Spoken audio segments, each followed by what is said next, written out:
Yes, people, 12th man's back, Race for Europe back. We've got a few people heading on their way. Apologies for the lateness, but lateness is always greatness. It's deadline day, and in fact, it's window shut time.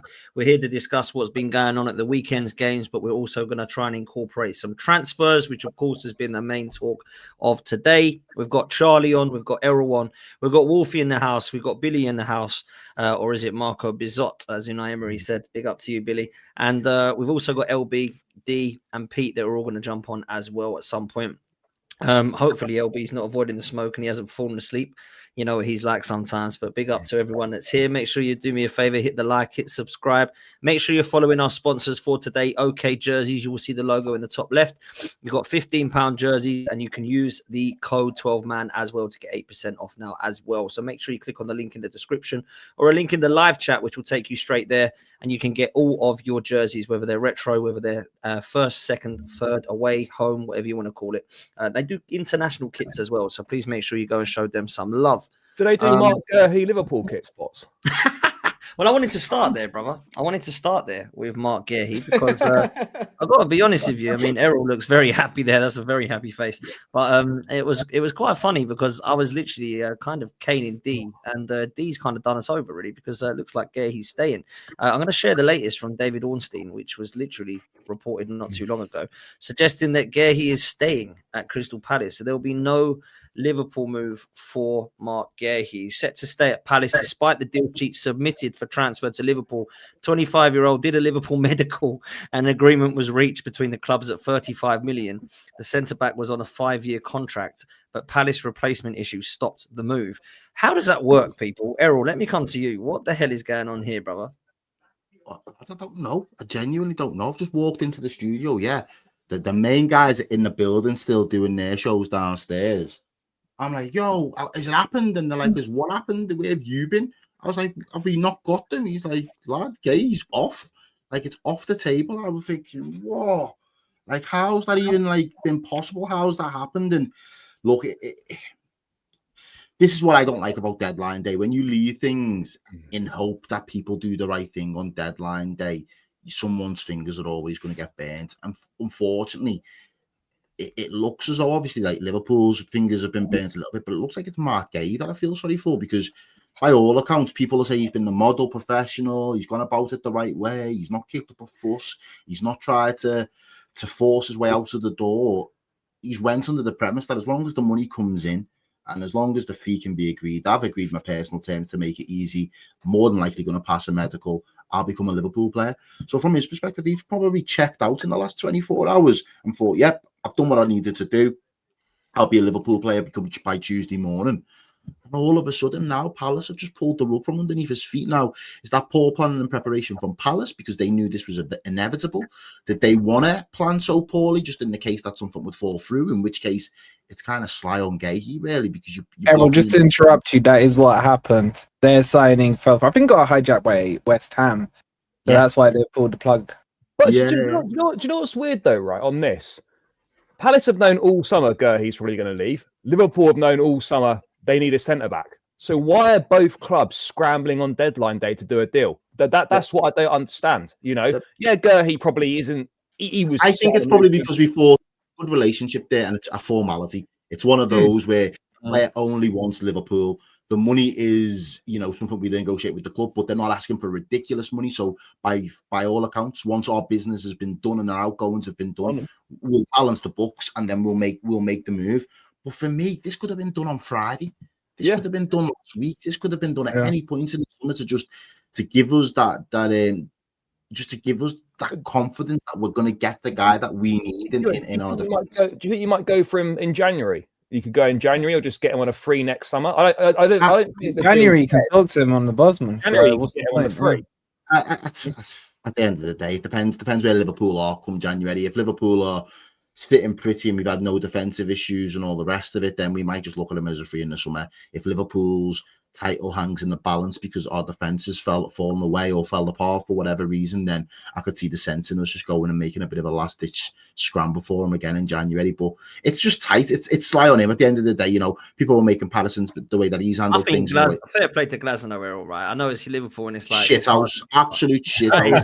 That is like serious cojones. It's like, yeah, you're gonna sell Eze and Guehi. See you later. I'm off. And they're like, whoa, hang on, no, I'm going. See ya. Honestly, man, that's class. Well, I rate it. Did Martin O'Neill do something similar, Billy, when you sold all your players? I swear like he had a little bit of a pop, didn't he? Did he walk? Or yeah, he walked. Yeah, he walked. I don't know if it was similar fashion, wasn't it? Because weren't you selling all your top players? Yeah. Don't you rate that? I'll rate that highly. I think it was a little bit. Sorry, in the Martin O'Neill thing, I think it was a little bit as we weren't willing to reinvest the money as well. So it was that a little bit on top, but yeah. I think you got to respect that. You know, this is a manager that's done unbelievable for Crystal Palace. Yeah, but he's known. It's not like he's been in the dark, Charlie. He's known that Eze's been a target. He knows Eze's been a target by Spurs and absolutely Arsenal all summer. He knows that Guehi's been a target for Liverpool all summer. Like you, as the manager, need to speak to your board and say, right, what's the contingency plan? Then? If these lads go, what do I get? Yeah, and I think Palace have planned very poorly, but I also respect him for blocking that move because imagine him as a manager. Your captain's going to leave in the final hours of the window. You've got no time to bring a replacement in, and they've just pulled some other kid out the bag.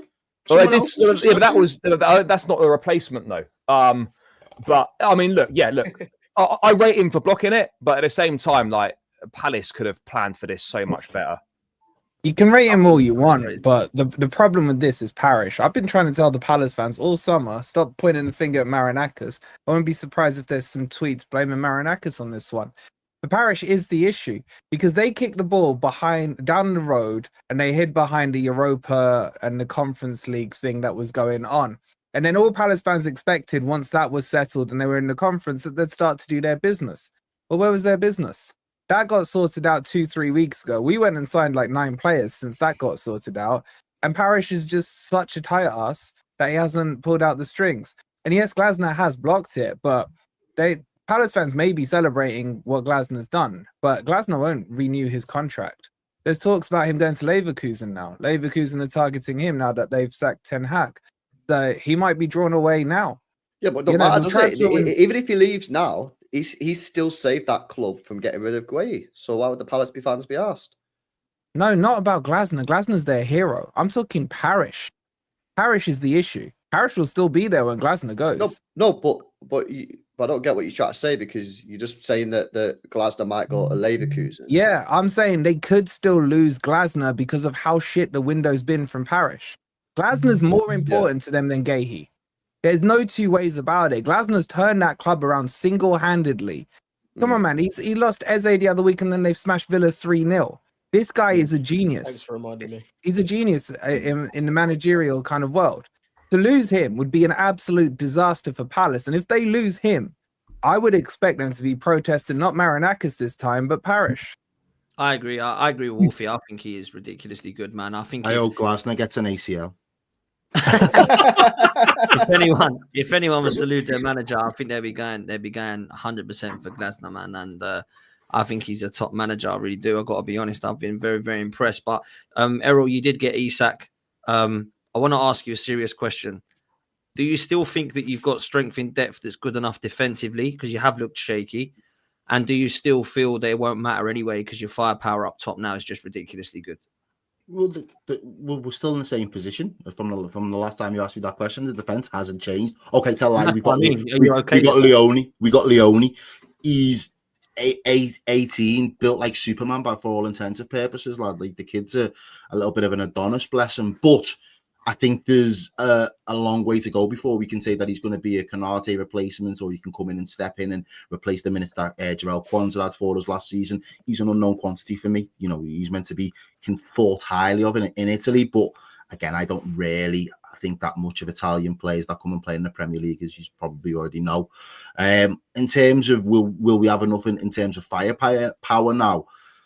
I'd like to hope so, but it doesn't give me the confidence that in terms of, I always say defenses can win you titles. And, you know, if our defense doesn't fix up in terms of consistency and getting back to that top level, we will struggle and we will concede silly goals, and they could cost us in games and in big games. And, you know, even with the firepower that we've got, there's no guarantee that Isak's going to be a goal a game or Mohamed Salah's going to be a goal a game. So I'd like to think that we've got the tools. Look, we're 3 games in, 9 points from 9.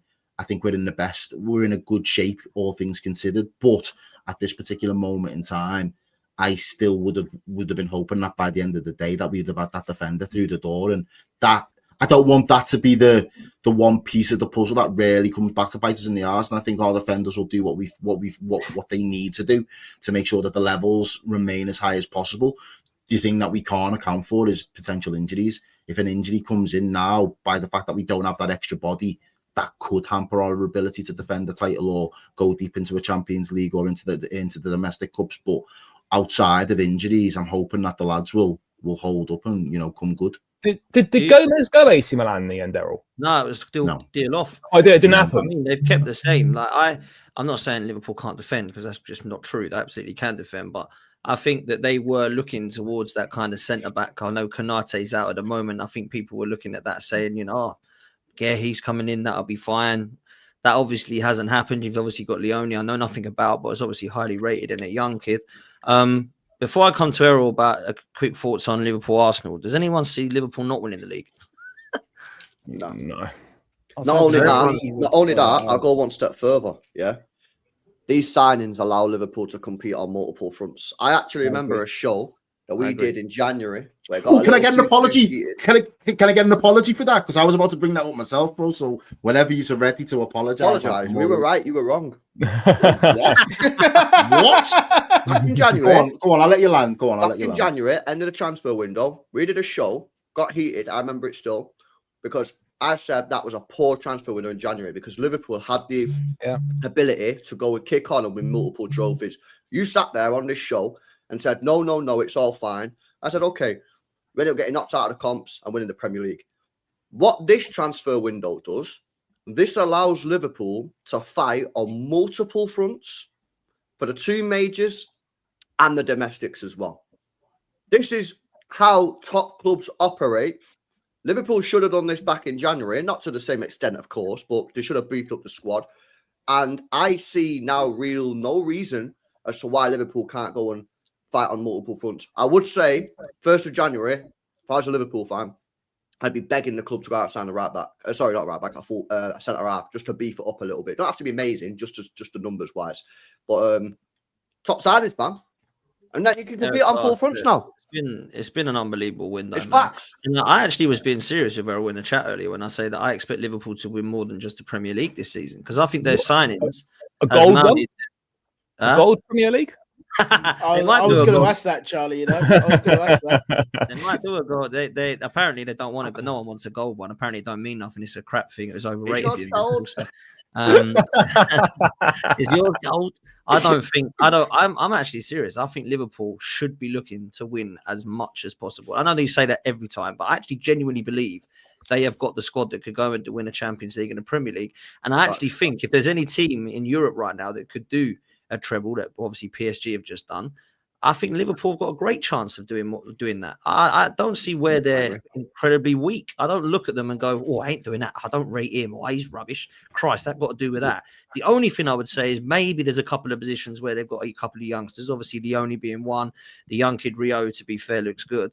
Errol, quad father settings, bruv. Come on, talk to me. Quad father's back. Do you know what it is? Yeah, I remember the conversation that LB's on about. And my stance was, it wasn't about necessarily being wrong at that point in time. It was given in this time last year, we'd only got Chiesa through the door, and most pundits, if you go back and look, didn't have Liverpool finishing in the top 4. Some of them top 4, or the 4th place was the highest that a lot of people had. So we revised that because of how strong Liverpool started the season and got into the January period. But I think from Arnold Slot's internal objectives as well, let's just win. Let's win one thing this season. Let's go and win the Premier League. All the other things, yes, they would be nice. Going deep into the Champions League would be nice.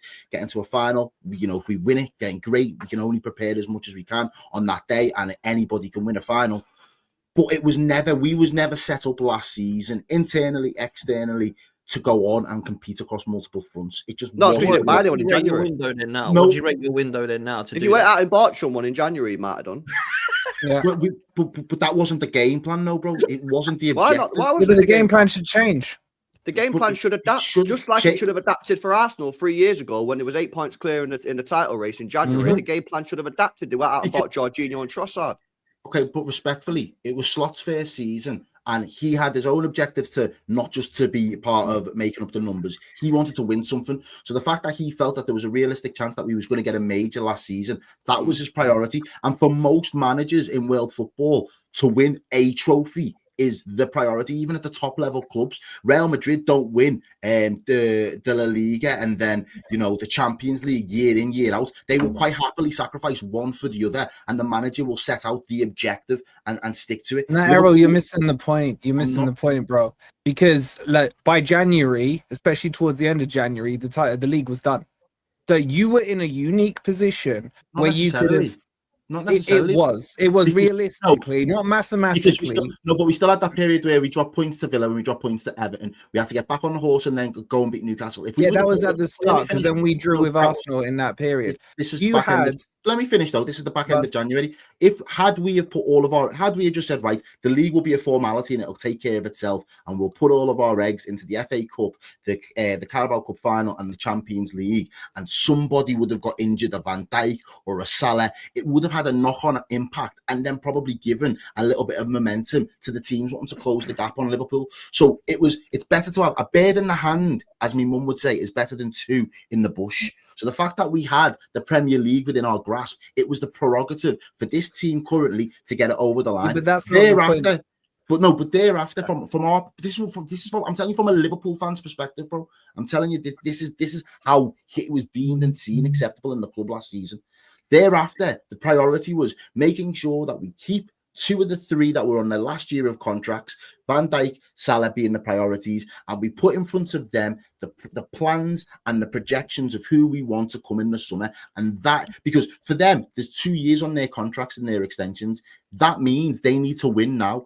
In order to win now, it's right, we need to go and buy you the best players in positions that can take us to be at the level where we can consistently win, and with the view to win multiple trophies. Don't forget that a lot of that Liverpool squad have been there in the last day of the season, fighting on multiple fronts. They've been to FA Cup finals, they've been to Champions League finals, they've had a title race go to the final day of the season. So they know what it takes. They've just not been able to get it all over the line and do a treble. But you're missing the point me and LB were making to you in January.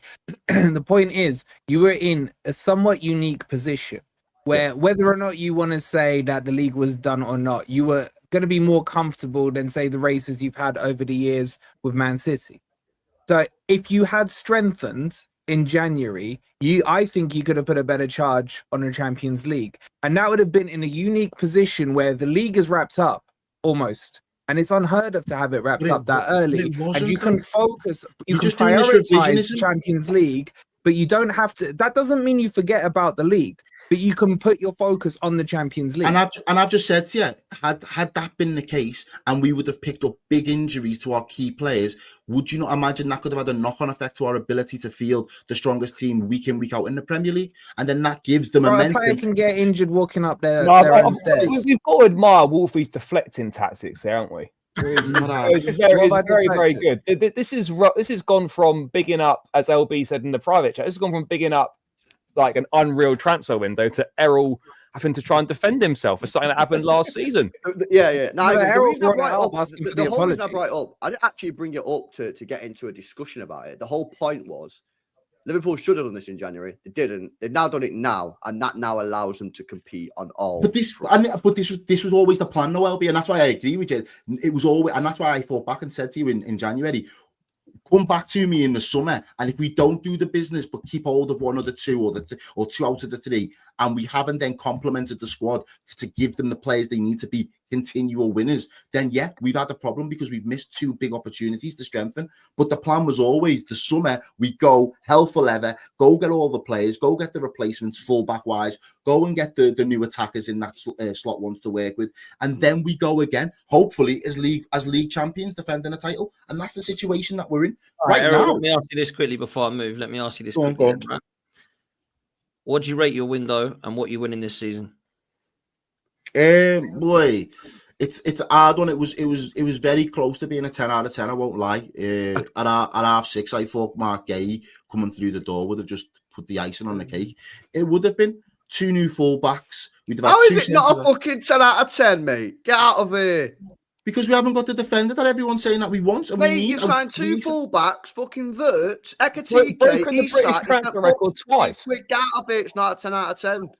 Right, like I said, it would have been a 10 out of 10. If it would have got Guehi through the door, it would have been a 10 out of 10. Right now, saying it's a 7.5. He's Jimbo's waffling. It's a 9 out of 5. It's a 9.5 out of 10 right now, and it's Palace that have done us dirty.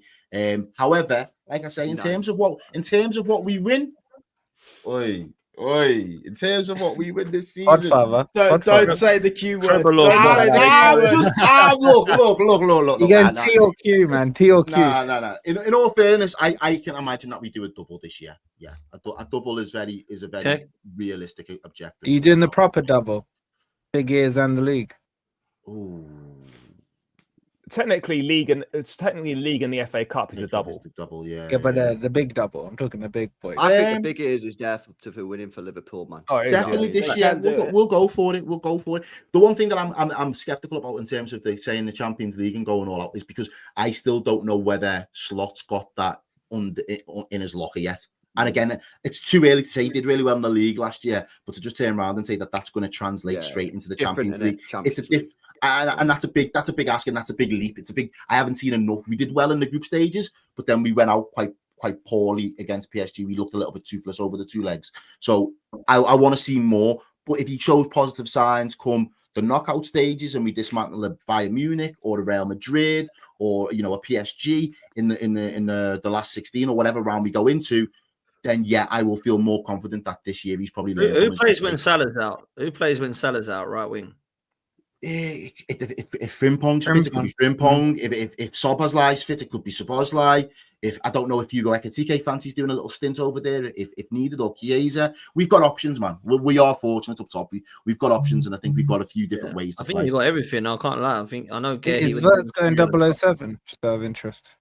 To be honest, I've said this a couple of times already. I'm not actually that asked if he does, and the only reason I'm not asked if he does, bro, is he was a bit better yesterday, but he was a bit better.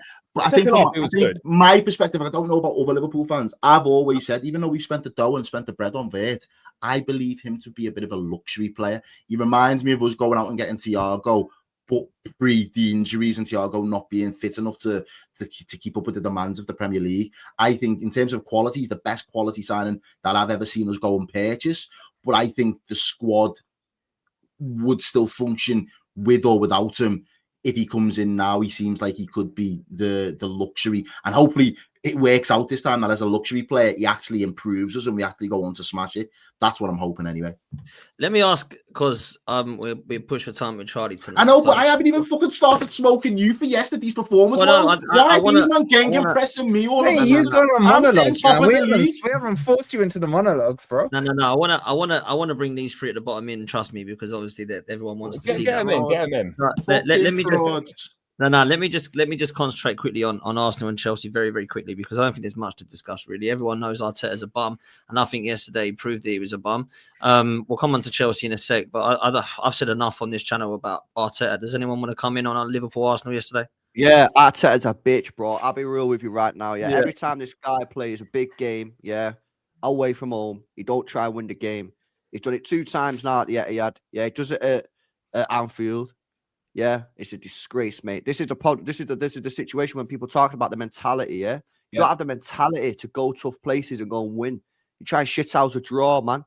Yeah, he played for a draw. That's right. Yeah, I never seen Klopp do this at City. Yeah, Pep goes there, and we get beat all the time. Yeah, but it's about the intent. It's about going there to try to win. Yeah, your manager's too scared of losing, man, and that's the truth. Yeah, that's the truth. And he pays the price. He pays the price. Very quickly on that as well, Arteta is a eunuch, and if you don't know what that is, chat, go Google it. Yeah, Varys from Game of Thrones settings. My man is an actual eunuch. He's got no balls, bro. He's got no balls. And when it comes to going, as LB said, to these away grounds, to play to win, to go and set out a mindset to your lads and let them know that from a mentality standpoint, if we had to do it, we had to go get a W over City before we got a league title over City, or we got the Champions League, because we knew mentally if we can beat them in a one-off game, why can't we replicate that level of form and that level of intensity across all the other 38 games that we play in a season?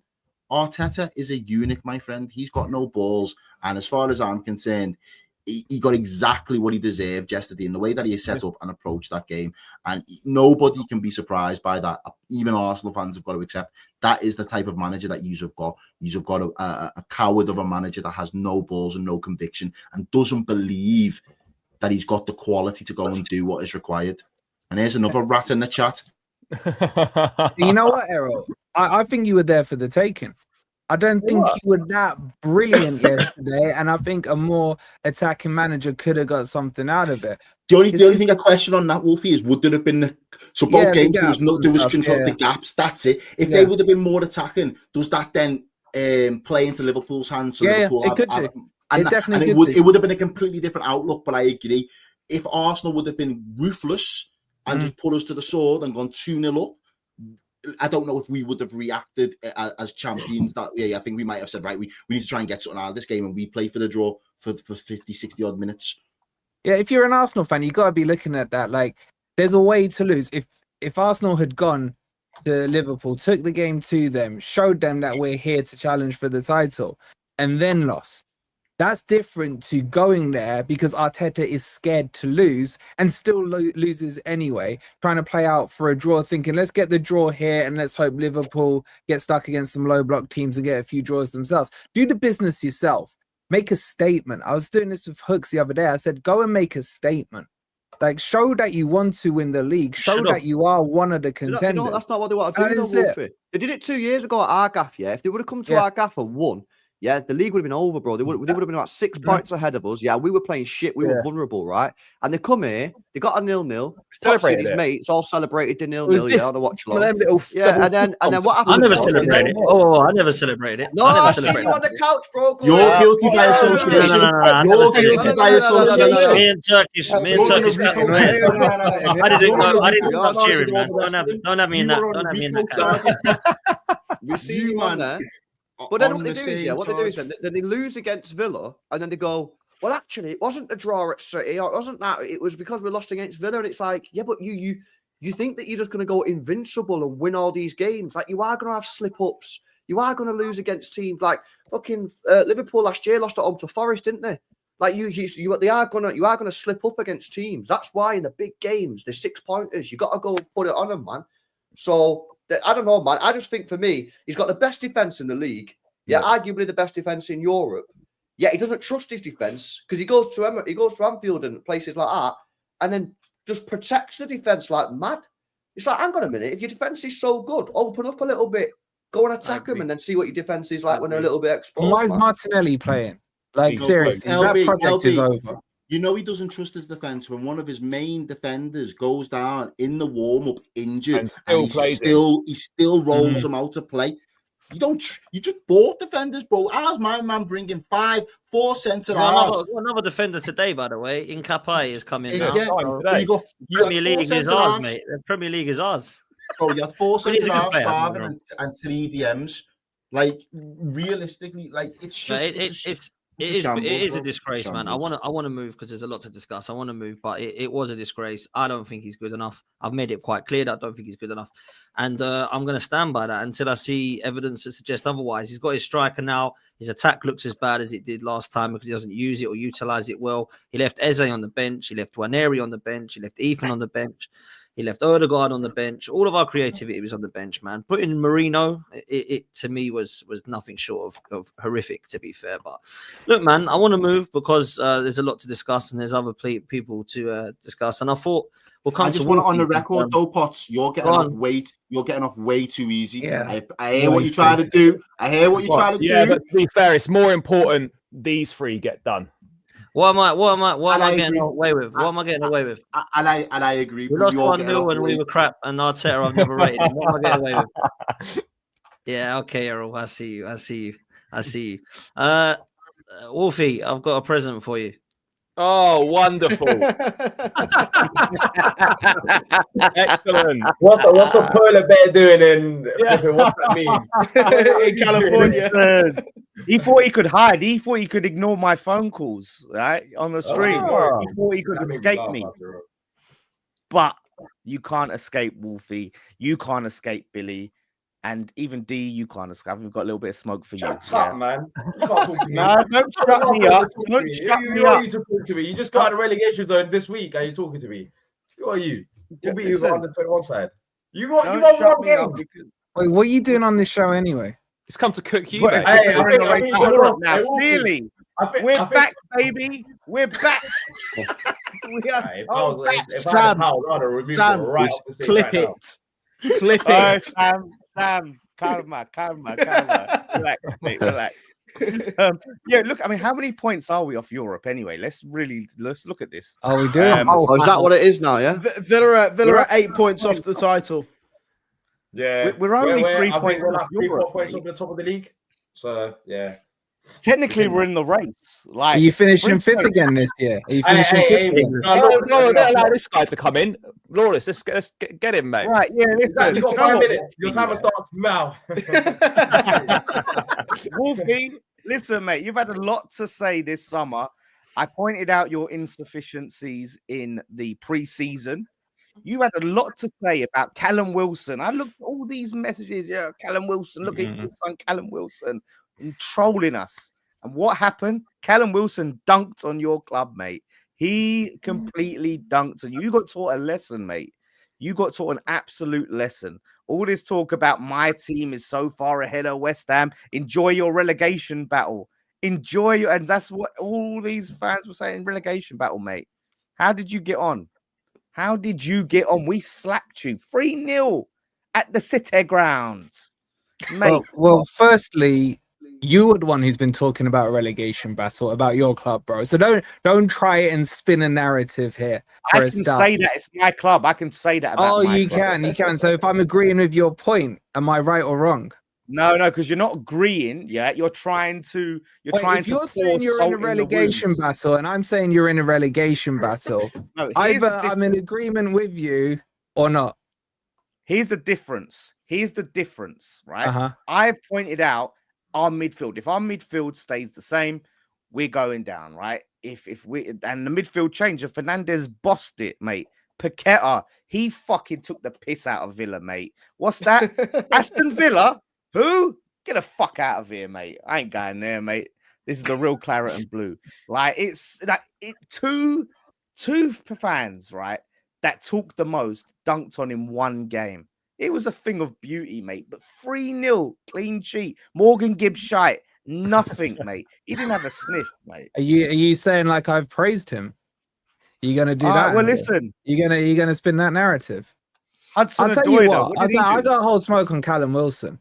Because not only did he score, but he was our best defender. The way he tackled Bowen to stop it from being 4-0 was an unbelievable tackle. I don't know what he was doing there, but I kind of got to thank him for that. But you should be here in tears because I just kept your manager that you hate in a job. So what are you saying to that? Oh, Potter, should I play your preview? Oh, hopefully this is Potter's last game when we lose to you and all this stuff, right? Potter. I've never. No. Hold on, Lawless. Did you say, can I have Nuno once you beat us? I never said like creative license. I hope Nuno gets. Really? I'll bring the clip up. Right. Yeah, let me make this perfectly clear. Right. I've never been Potter out. Right. I've never been Potter out. However, I've had massive doubts about Potter, and if we lost this game, then yeah, I would be taking Nuno. I would be Potter out. If we lost that game, I'd have been Potter out. Potter had to go. Right, he changed the formation, went to a back four. Went to a back four. Right, we look different. We're defensively sound. Somerville, I've been telling all of you lot. None of you wanted to believe me about how crucial Somerville was to us. You all fucking laughed at me. I don't think you've ever said that once to me. I have said it once and twice and 3 times and 4 He hasn't been times. fit for 3 years. We probably have forgotten. Right? I've said it time and time again. Crescencio Somerville is the truth, mate. I think you did say it, but I think you said it to me and D. I don't know if you said it to the others. I've been saying it till I'm blue in the face, and he bossed it, mate. He ruined your defenders, ruined them, mate. And now you need to be humbled. You need to humble yourself. You're Nuno out. Wolf is Nuno out now. Is this true? I'm Nuno out, though. Mate, He's all yours. Nuno out. He's all yours. Hey, that is funny. He wants Big Ange. It's who we are, mate. That's not what I've said. I said I'm Nuno out. I've got the fucking voice notes. I've got, don't you fucking lie. Yeah, you did. You said you wanted Don't Big you lie Ange. to me, Wolfie. You said you wanted Ange, mate. So I said a lot of stuff to you after that game, man. I said a lot of stuff to you. Oh, no, I'm sorry. You don't lose to a team that is basically on par with Grimsby. This is like Man U's lost to Grimsby, losing to West Ham at home, and you know it. You know it, Lawless. So there's no coming back from it. What? You look like Grimsby. You look like you smell like Grimsby, man. Fucking fish. But anyway, the whole point is Nuno is done because Nuno shot himself in the foot. It's not even about the West Ham game. It's about his bitching and moaning about signings, this, that, and the other, and what have you. We've gone and spent over 200 million, and he's still crying about it. He then goes and shits the bed against He is Mr. Marinakis' PR man. Like anything against Mr. Marinakis, yeah, he will defend his owner to their heel, mate. Facts. You don't undermine my guy, man. Go anywhere because you don't demand the best from your ownership like Nuno. How do I not demand the best when I've just said losing to West Ham is unforgivable? You haven't beat us at the City Ground since like 2011, bro. That's how bad this loss was yesterday. That's how bad it was. You're coming in here getting excited for your 3-point trophy. I hear it. Like, that's going to be the highlight of your season. Because all that's happening now is Potter makes it through the international break. You've then got Spurs after that. You win in that one now. You know, the wind's in your sail and everything. And then you are back in the bottom 3 because you are seriously in trouble of getting relegated. You don't see the signs, right? You have vision, but you don't see, right?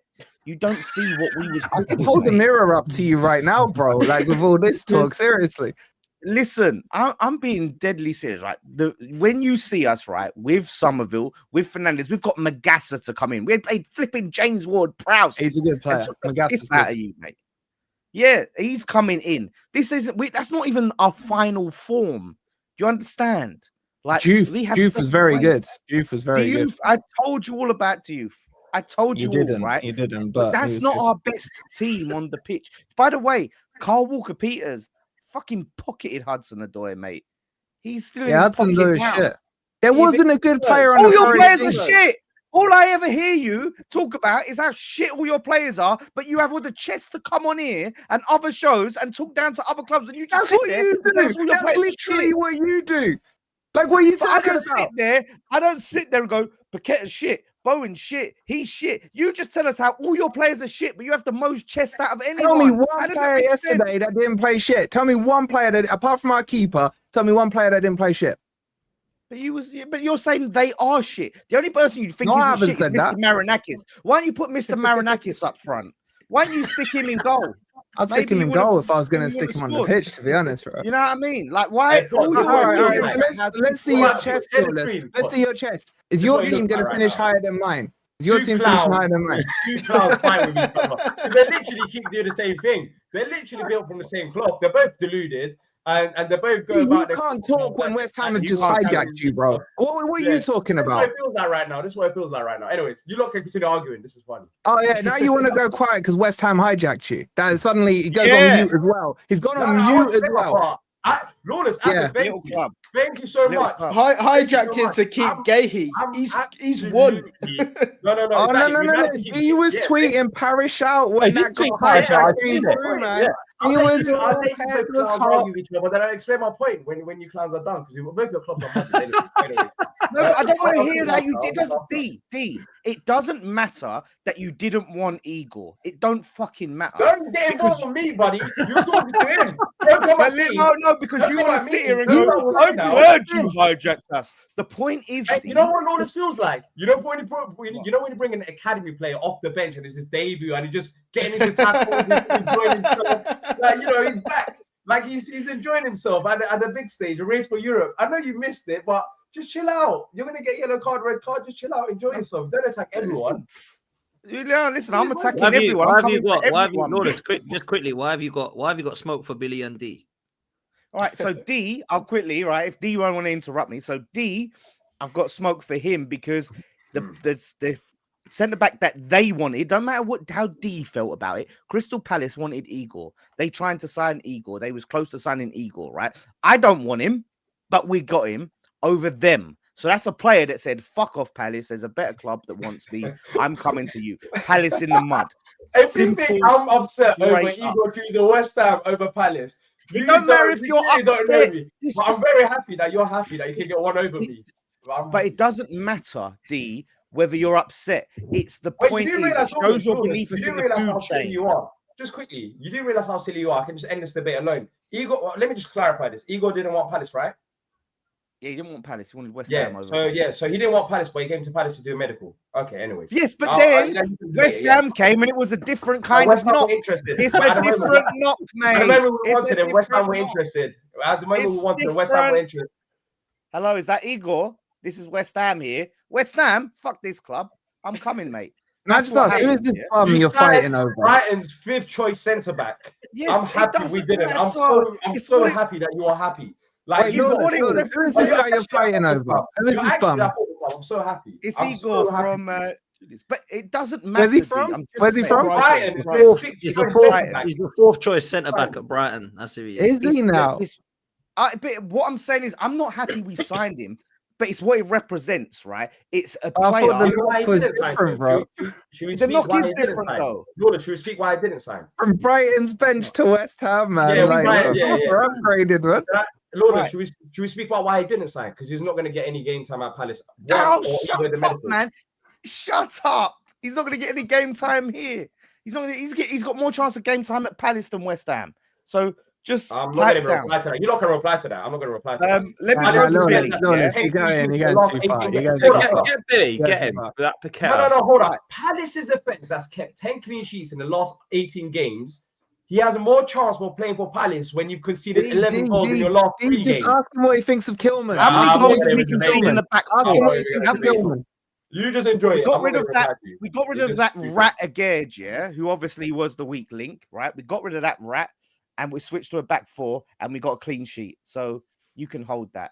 Billy, you can hold a lot of smoke, mate. Oh, trust in Emery. Oh, if we get Paqueta, you're gonna want to block me. We get Paqueta. So oh my God, it's happening. It's happening. It's happening. Oh, everyone, it's happening. It ain't happening. What, Villa? Who? Get out of here, mate. You ain't got that pull. You thought you could sign one of our best players off us, mate. You thought you were that club. Fabrizio got me giddy. No, mate. It's Fabrizio, the forward. And you know what it is for you, Billy? You know what it is for you? It's back to life, back to reality, down in the mud where you belong. You had your chance. You played your gamble, didn't you, Billy? Oh, wages. Trust in Emery. And back I love Lawless accents, man. In all fairness, in all fairness to Marco Bizzot there, you landed on your feet though. Harvey Elliott's going to be a brilliant signing. He's got Jadon Sancho as well. Yeah, exactly. Another freedom fighter. Oh, shut up. Come on, Charlie. You're not, that didn't mean to have a straight face. Oh, good. Wait, Lawless. Sorry, Lawless. I just can't believe this right now. I didn't look at the table after the game because I was pissed off. I've just looked at it. You're showing all this chess and you're 16th. You're 16th, bro. Okay. You're 2 places above the relegation zone and you are 1 point clear. And you're doing we're above Villa, aren't we? Villa are in the relegation zone. Okay, but you're 16th. You're 16th. Yeah, but they're level on points with quite a few teams now. They're still 16th. We're joint 30th. We're joint points with Man City. When you tried this when you were bottom, saying you were joint 19th. As the fucking superstar club, treble winners, champions, with 3 games back to back, whatever you want to call them. We're 3 games in, man. We're 3 games in. Yeah, don't associate me with West Ham, man. Whoa, bro! West Ham just to sit in. What we doing here, bro? Come on, man. I know, bro. Come on. We're getting too close now. We're getting too close, you know. I'm just saying, right? I'm just saying, like, it's not about one win. It's about the performance and the personnel there. I saw the sign and it opened up my eyes. So you beating Spurs then? You beating Spurs then? Are we beating Spurs? It's going to be a tough game, but I think with Somerville, with the back four, mate, I'm confident that we can do it. I can see you finishing top 5. You finishing top 5 like you predicted last year. We didn't do enough. One step at a time, Wolfie. One step at a time. You finishing top 10. But Billy, he went to that level last year. He went to that level. Okay, you step. I see what you're doing. Yeah, we're in a rebuild. We're in a rebuild. That's a rebuild. We haven't done enough. So you finish in top 10 because the way that you're talking, you are going to finish top 5. But I'm being nice and calm with you, taking it easy, step by step. Are you finishing top 10? We're finishing top. I'm going to say it. We're finishing top 10. Why are you laughing like that? What the fuck am I? I'm just the maddest shit ever. I was watching your watch along last week, and you were saying you were getting relegated. Yeah, he did. Exactly. This is what I mean. 1 win against Forest, man. I swear down, he was there with his mate, and he said, "We're getting relegated. I'm going shop buying some beers." And he left the stream. He sent 4 J's out for an hour looking for someone. Right. Wait, Lawless. Carry on with this thing, Billy, because where in the top 10 is the next question? Surely.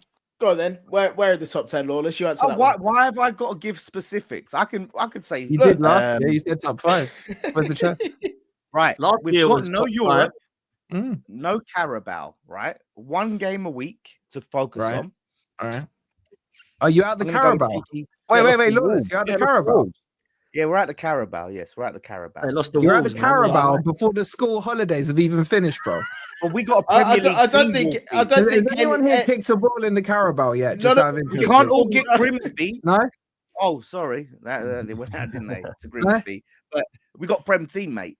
We would have smacked Grimsby, but we got a Prem team. So it is what it is. No, Lawless. It don't work like that because you were in the regionals. You were playing in the south. Grimsby were north, bro. You're not even in the full Carabao when you played. I don't consider Wolverhampton south. They're not south to me. I'm just saying. I don't consider them south. They're not southerners. They're northerners to me. But that's besides the point. What I'm saying is, my issue was the tactics and the lineup. A lot of improvements already. The midfield, everyone see it. Charlie, you played us. How shit was our midfield? Non-existent, mate, and defense was shit as well.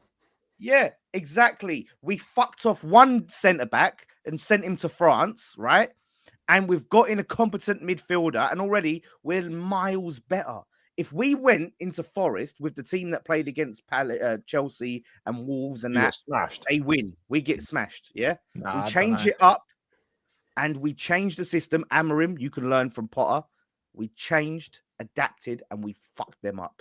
And he never forget it. Let me come in. Are you Potter in? Are you Potter in? I want to. I'm Potter in right now. I've never been Potter out. I've been Potter. I know you're Sullivan out. You're definitely Sullivan out. I'm going to come back to Billy and Wolf in a minute, but Charlie, I know you've got to run in a minute, so I'm going to ask you quickly, Chelsea. Have you done enough in this window? Because I actually don't think Chelsea have had a magnificent window. I think João Pedro is superb. The others are all questionable, man. Yeah, no, it's been a disappointing end. Like LB.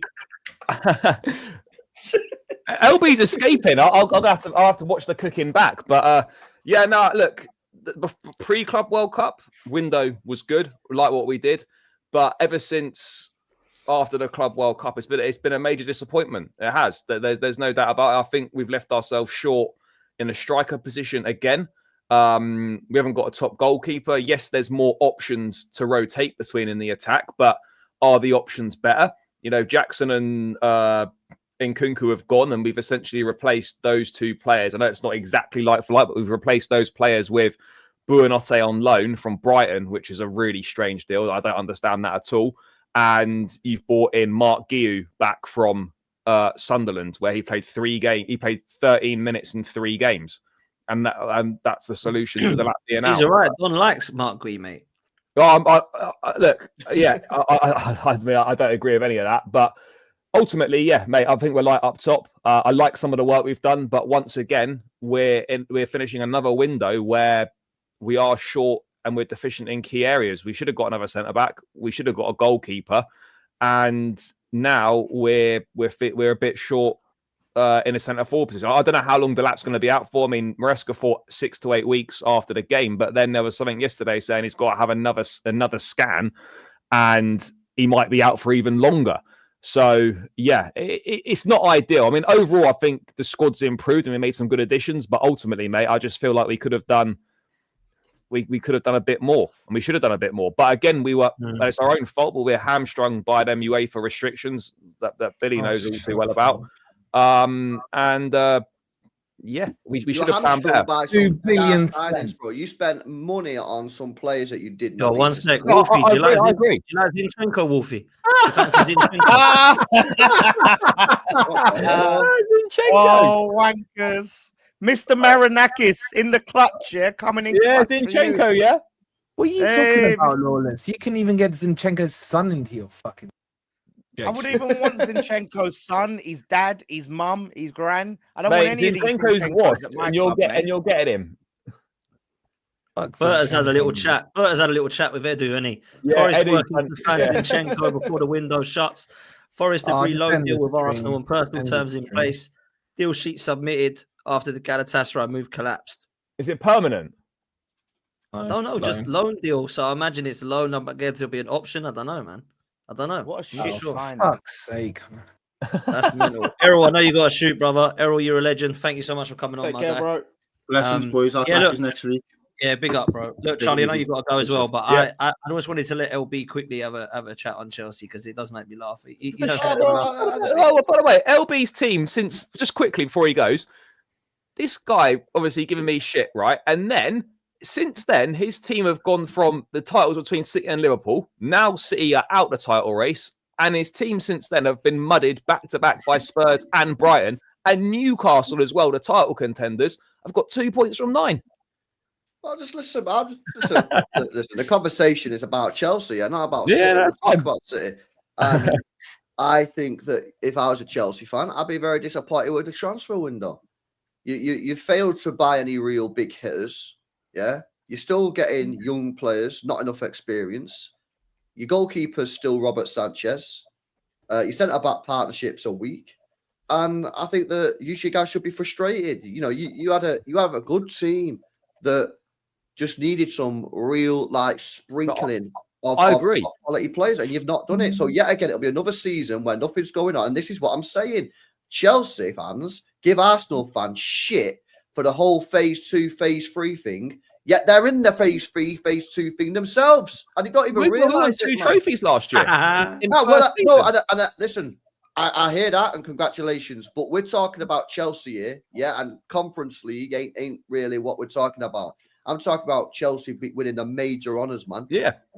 But you're talking about phases like Arsenal fans. I'm talking about phases. We need to be competing. We have to be competing. Are you winning the league this year? No. So no, we're not going to win the league this year. No. It's going to be another year, and then next year you'll do the same thing. It'll be the same thing, and you're just turning into Arsenal. No. We'll never turn into Arsenal because we actually win stuff.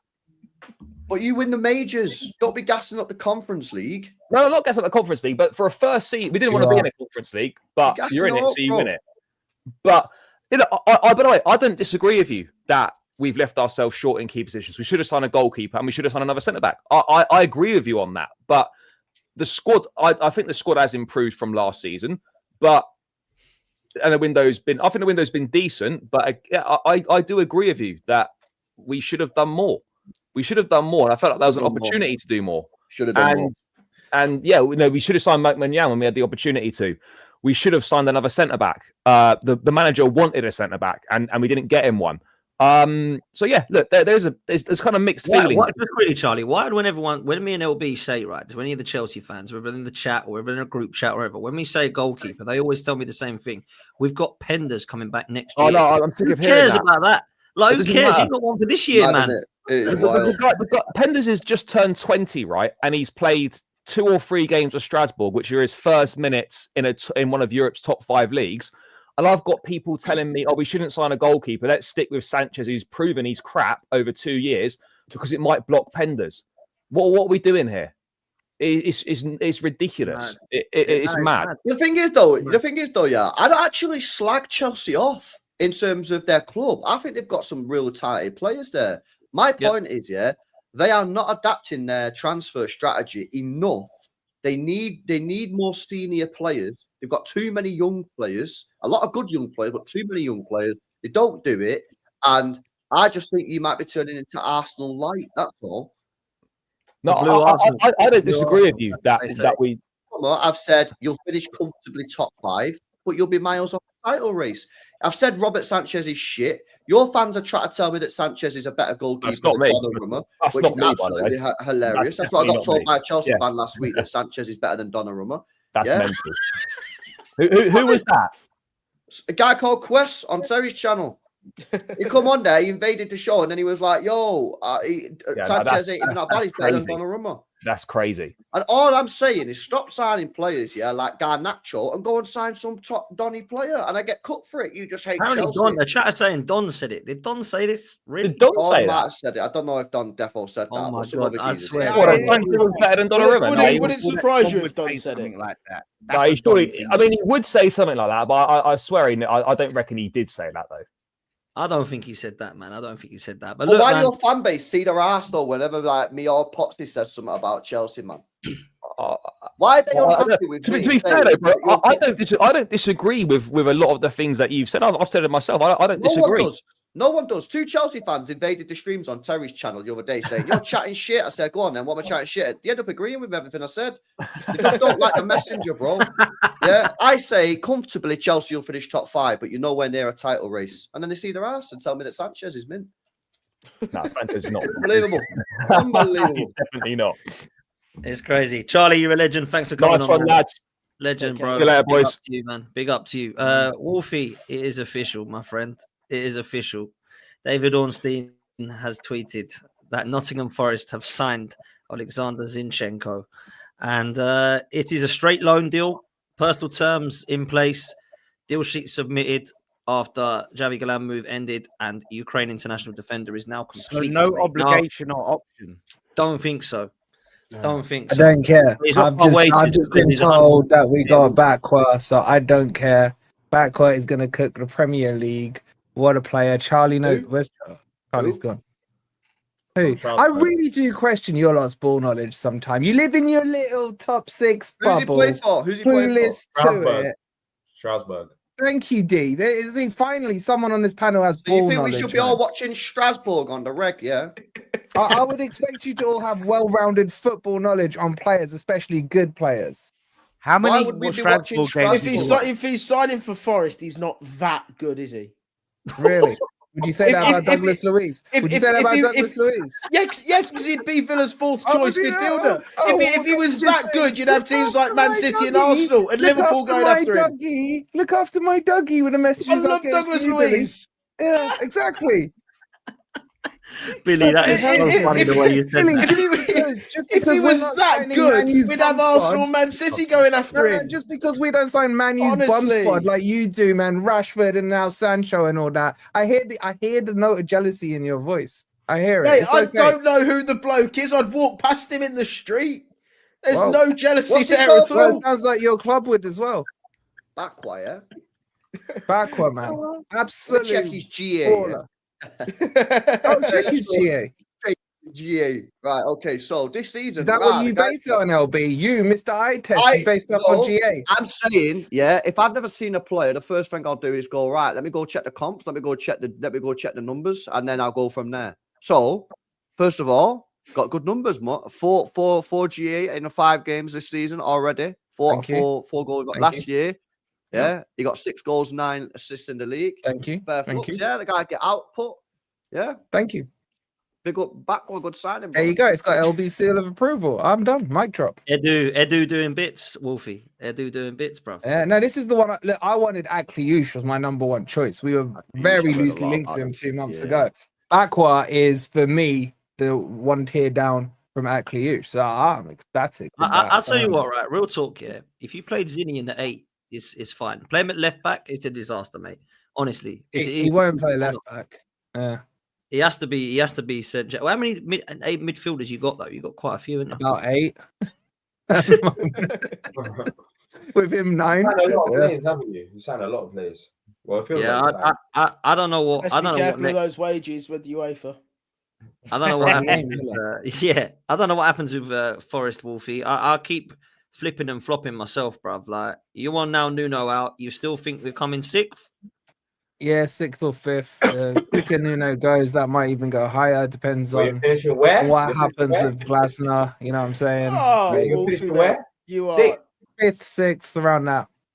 What do you mean it depends on what happens with Glasner? What's Glasner got to do with it? I don't know. Oh, but we're going to be there. Is he the Nuno? Is he Nuno replacement? He could be. He could be. He's on the list. He thinks we're going to be up the league. He thinks we're going to be up the league. That's what he thinks. I think you always finish 12th, D. Don't matter how good or bad a season you have, you're 12th. All right, cool. Hey, where do people have Forest? You finish 12th pretty much every season. I'm genuinely interested where people have Forest. I think in my prediction, I've got 10th. Yeah. I think in my prediction video on my channel, I had them 14th. Whoa. Where did you have West Ham? 11th. That's fine. What? I'm sorry, but Wolfie, you didn't address the fact that you think all your players are shit. Like, what I ever hear from you is I said they played shit yesterday. What? No, you're not listening. Shit. You've just said Hudson-Odoi is shit. Gibbs-White. I said he played shit. Gibbs-White, yeah. Gibbs-White, fine. I won't argue with that on that one. Gibbs-White is like your best player. So if he's shit, no, he's not. Gibbs-White is just the poster boy, bro. That's all he is. That's all he is. Were you not buzzing when he signed a new contract? Because I'm sure you were. Yeah, I was buzzing that we screwed Spurs over. That could have been with Ryan Yates, and I would have been laughing. That's got nothing to do with it. It's the fact that Spurs do Spurs things. You worry too much about other teams than you do your own football club. No, LB, you be honest. You last season, that he would rather lose the FA Cup semi-final. Do you remember that? Because he didn't want to play Bournemouth. Who was I worrying about? I was worrying about my team then, wasn't I? You'd rather lose the semi-final. That's what you said. Yeah, and then have to lose to Bournemouth in the final. Yeah, because we would lose to Bournemouth in the final. You're too worried about other teams. Wait, but you can't even try and butt in on this. You can't butt in on this. No, you can't, because you were linked to Gibbs-White way before Spurs were. And did I rate him when we spoke? No, you didn't. All right, so there you go. I don't know what narrative Billy's trying to spin or what Lawless is trying to spin. Gibbs-White is a good player. He ain't that player. He can't pass. He can't shoot. Drop him into an 8, he would be even better. He cannot play as a number 10. Definitely weren't that player on Sunday, mate. I tell you. No. Lawless, he had a good game. So why did you just sell it? Why was you so unhappy that you kept him then? If he's that shit, why didn't you flog him to Spurs, get the 60 M's and go, ha, we robbed you? Because, bro, I don't own Forest. I just support them, so I don't get the final say. No. Yeah. Saba says, use that.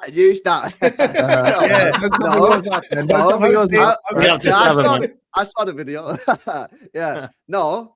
If you wanted to cook Spurs, because you don't like Spurs and that, would it not? And you think Morgan Gibbs-White is shit? Why didn't you just sell him, get the 60 M's, and then just wait for it all to unfold at Spurs when the guy's dropping 4 out of 10 performances?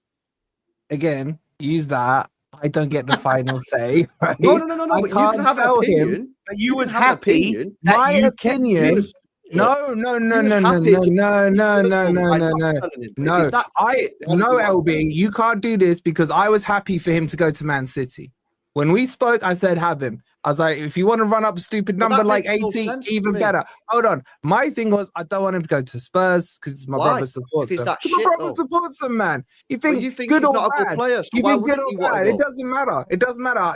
My players do not go to Spurs. I don't like it when they do. Even if he's a bad player and actively make them worse. I don't care because Spurs fans are so stupid that when they sign a player, they think they've signed the next Zidane. That's how stupid they are, right? And then I have to listen to them mouths when they all realise that he's shit. But you don't. But it doesn't matter. It worked out perfectly because Spurs got slapped by Marinakis. They had to hold that L. But now they've got Xavi Simons, and you're got the shit player in Morgan Gibbs-White. Well, let's see what Xavi Simons does. Because your whole story. Let's face it, at Spurs, no one shines. It doesn't make no sense. Lawless will know this. Lawless knows this. They've been going on about Kudos, about the Messiah coming in, 2 games in. Oh, look at Kudos. He has an absolute stinker against Bournemouth, and Lawless is there waiting to say, hold that. So this is what Spurs fans do. This is what Spurs fans do. But Wolfie, can I say, if you're Nuno out, How can you think that you're finishing 6th if you don't believe in the manager that you have? Because our squad is that good. So what? Well, Nuno can be shit, and the squad's just gonna. No, win no, this despite- isn't like when I wanted Cooper out because he was gonna relegate us. Nuno will still do fine with Forest. Why I'm Nuno out is because of the shit he did in those presses. That's the main reason. And Call out the owner. he said, "Where's my signings? Where's my signings? I want my signings. I want my signings." He just had 200 million spent on you. Shut up and coach them. That's such a stupid reason. Don't you want a manager That's a stupid reason on your own as because well? you think he's good enough to get your team 6th, bro? That's great season. I think most managers get this squad 6th. Most managers can get this squad 6th. Maybe not Harry Potter. 6th but... is overachieving for Forest, man. That's he done a great job. So where would you finish if you had Pep then? If you had Pep, yeah, or Slot, where would you finish? Which version of Pep? Your current version? Prime Pep will win the league. Ah, Jesus Christ. I love Wolfie so much, man. Prime Pep. You don't think Prime Pep can take a decent team to the league? Are you undermining your Prime Pep that much, LB? I think, bro, your team. Man. Are you undermining your Prime Pep? Your team. You can't work miracles, bro. You know what I mean? If we're talking about Pep, are you Pep in or out? Bro, you said Amari Forest section actually, Pep is gonna win the league. Forest sections, man. We had Lawless crashing in. Now somehow we've gone full circle because there's dickhead Zinchenko, man. You're trying to delay and filibuster the whole Man City thing, right? No, so are you Pep in or out? Speaking about this whole situation, bro. Are you Pep in or out? We're on the Forest section. This whole show feels like a Forest section. Yeah, it's because your stories, you bro, talk up a big game, so as soon as you get pressed, man, your whole story. You shouldn't even be here, Lawless. Well, listen, sorry, if we beat... Why are you still here? Why are you still here? Do you know what? You want to pipe up, D? Yeah, you want to fucking pipe up right now, yeah? We got a bomb for you, mate. We got a fucking bomb for you, yeah? Wolfie, it's a truce time now. It's a truce time because D wants to pipe up. We've looked like a joke the whole window, and today summed it up. Despite Guehi staying, Glasner and Paris's relationships probably gone to shit. We were close to selling our captain without a proper replacement. Thank God the window is over, but Parish has a lot to fix. Pipe the fuck down, Hold on. Was that an on-steam bomber? Was that an on-steam bomber? The same energy. Keep it. Hold up. You said your part, right? You said your part. The difference between me and you, I'm not one guy on another channel, and I'm not like you. Yeah, you are. You are, though. No, but hold up. What have I said? What have I said? Well, am I happy? You've literally. Am I happy? Yeah. Why are you talking? Why? Did I say I'm happy? No, I didn't. So why are you trying to? Because what you do, you go on West Ham Fan TV, you start crying, and then you come on here, act like West Ham's going to win the league. Wolfie does the same thing on his channel. You know how he'll come on here and he'll act like Forest are the best. And I'm still Nuno out. I hear it. Yeah. Have you watched any of my? What have I said today? What have I said? Did you watch any of my post-Forest content? Because I've kept the same energy, bro. What have I said today? You basically read it again. Right? Your windows are What have I said on here? Before you read that out, what have I said on here? No, so you say different things now? No. I'm saying what have I said on here for you to read that out? I'm confused. Your attitude, like you need to fucking look down, right? Don't make eye contact. Go on, explain. What's my attitude? What have I said? Because you're sitting there trying to look down on me. This is what it is. You're not pointing out because I haven't said anything. I've been silent. I'm pointing out your attitude, right? No. What are you talking about? What attitude? As if your team isn't a fucking. I've been silent. I've literally been on mute the whole stream. I haven't said anything. So you're just talking rubbish. You've been telling me I shouldn't even be on it. I shouldn't be on here. It's race for Europe. You was literally saying you're getting relegated 1 match ago. You don't think that? Yeah, but that doesn't matter. Yeah, exactly. I don't do that. No, I see that. You don't fix midfield. Midfield fixed. Midfield fixed. My point is, you're not portraying how bad your situation is on here like you are on Twitter. What have I said that I'm not portraying? Have I even spoke about Palace? Well, you're talking rubbish. What have I said? All right. Okay, you happy with Palace? Exactly. To West Ham. Potts, me and Potts are talking about it. The reason why I'm saying that you should go and race for Europe is that everyone on here is playing in Europe. You're not, one. And second of all, you literally said it yourself. Do you know what a race is? Relegation. So do you know what a race is? Do you know what a race is? You won one game. You won one game. You won one game. And now all of a sudden you're on. Wait, hold on. One Spurs in a relegation. Let me say something. D, let me say something. The show is called Race for Europe, not Race in Europe. Yeah. No, but you're So not us in racing Europe for don't Europe. You're racing for survival. Yeah, but So what are Spurs you talking did that, about? D. Spurs did that last season, didn't they? And they were in Europe. Yeah, but they were still in Europe. They were still in Europe, and that's No, why they're D, racing for Europe. no, That's what you're D. supposed to do. I've heard Glasner ain't happy, man. And I'm not happy. obviously Am I happy? Am I that's happy? why he's got Listen to to this. be. Wait, listen is to he gonna stay? Because a West Ham Glasner friend, ain't staying. That's not friend the of point. mine, Glasner staying this season. Listen, He's not just walking shut out. up, a friend, D. a Listen friend to of the mine. full thing. Bomber. A friend of mine is a big West Ham fan, and he says that they want Glasner, and Glasner wants out of Palace. And you know what? I want Beyonce. Why on earth? Explain to me, based on if we want to talk serious, yeah, and move away the entertainment and drama. Why on earth would Glasner leave Palace to go on the David Sullivan and think that things are going to be better? It's just utter nonsense. Like if Glasner leaves, he goes to Leverkusen. Glasner, exactly. Glasner not leaving to go to no dust to West Ham, respectfully. But just anyway, your role, Billy. I'll explain why. Can I explain why Glasner goes West Ham? Can I explain it? This is like the Xabi Alonso all over it's again. Rubbish. I know Glasner's not going West Ham. It's rubbish. You know, listen, let me explain to you why he's coming West Ham, right? Why he would, right? I talked about this on my deadline day live just before I come on here when people were talking about it and they was asking me that question. Okay. First reason, obviously London. He stays in London. Doesn't have to uproot, upend. So who said that Glasner wants to stay in London? No, I'm saying to you, it's more convenient for him to stay in London. Yeah, he doesn't why have is to it more uproot his convenient? life. Where does his family live? What do you mean? His daughter goes uni in Go London. on, you're just talking rubbish. His daughter goes uni in London. Bring your point. Bring your points up, Right, and then let me get I'm trying. Right. Yeah. Okay. Easy. Like I said, he doesn't have to move house. Okay. First reason. Second reason, right? And I've said this. People go, why would he work under Sullivan, right? You guys know Sullivan is just a joke because of me. What I said to the West Ham fans is we are in the West Ham bubble, right? We know the ins and outs of what Sullivan does. All this when I go on Overlap or TalkSport, whatever, what is abundantly clear is outside the West Ham bubble, people don't realize how bad Sullivan is. It's not common knowledge. Like, so this perception we have of Sullivan, knowledge we have of Sullivan, isn't shared in the wider fucking world. Because when I say shit about Sullivan, it's news to everyone. So it'd be news to Glasner. At the same time, we're a bigger club than Palace, right? We have more chance of keeping our better players if we're playing well. If we was in Europe like Palace, right? We're not having mass exoduses and all this nonsense going on, right? We've seen it before. So he's in a better position. I'm not saying we're the best club we could possibly get. We're not the best club. We're not the best club like Glasner. I'm not saying like appreciate you, bro. Lawless, don't let him off. Don't let him off, Lawless. Yeah, like Glasner can go up a higher level than West Ham, but right now, in terms of availability, we're a better job than Palace. Straight no, you're not. You're literally not. You're just talking rubbish. You're not a better job than Palace. You're just talking rubbish. Your main point, the only thing that you said that I heard, other than that I pretty much ignored. The only thing that makes sense is that maybe he stays in London. Even that point is utter rubbish. How on earth? This is the thing, Lawless. I don't do what you do, right? I want you to be honest when you talk to me. You say Sullivan is the worst owner. You're going in the wrong direction. You're terrible owners, everything like this. You think Glasner is going to go there and Glasner has no clue about West Ham? You think Glasner has no clue? Do you realize Glasner used to be a sporting director as well? Do you realize that? Do you realize that? I'm just telling you, like... What? Exactly. You're just talking rubbish.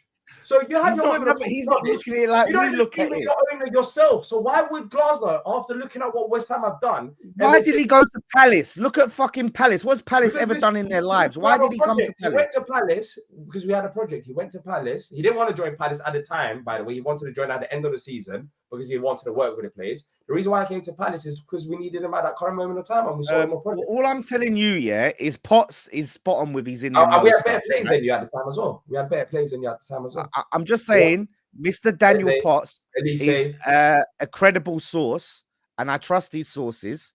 Yeah. So all I'm saying is, don't shoot the messenger, right? I'm just saying he's got good sources, so just know it could happen. Let's see, man. Just saying. West Ham, your sources are saying that West Ham wants Glasner. I'm pretty sure Bayern Leverkusen wants Glasner. I'm pretty sure Man United would want Glasner. I'm pretty sure there's a lot of big clubs out there that would want Glasner because he's a very good manager. So that is also true. That is also true. You lot wanting Glasner is not wow, a bomber. Like, wow, West Ham want Glasner. A lot of people out there would want Glasner because he's a very good manager. And, you know, he would manage a lot of teams and he's proven that at Palace. So it's just if it happens, though, if it happens, you're finished. Just know. It will never happen, though. It will never happen. It will never happen. You're just talking rubbish. You're talking rubbish. If you stay in the Premier League this year, you'll be good. Like, I don't know why I get all hyped up. I know you won one game, but you was crying like all this time. And you beat Forest once 3-0 and you're getting excited. It's like, the performance. Relax, it's the sign. Relax. You beat Forest. Forest are not that great. I know we faced them recently and we didn't beat them, but I'm saying Forest are not that great. Yeah, because we lost Eze a few days ago. Before then, we're starting Justin Devenny, who's not even a number 10. That's why we didn't beat them. We create chances. You still think we'll be all right this year? Yeah? You still think Palace will be all right without Eze? You'll be I think Palace will be fine. Palace will be fine with Guehi staying. Palace will be fine, despite that tweet going, it's a joke. Today summed it up. The relationship is over. Oh, we're fine. Now we're fine. Yeah, the same energy. I think what he's saying is on pitch, they'll be fine. Off the pitch, there's problems there, isn't there? Exactly. Gives a shit. That's what matters is on the pitch. If you got half a brain cell, you understand what he's trying to say. Yeah, exactly. He doesn't though. That's the problem. Oh, listen. If you had half a brain cell, you'd be dangerous, mate. Trust me. Yeah.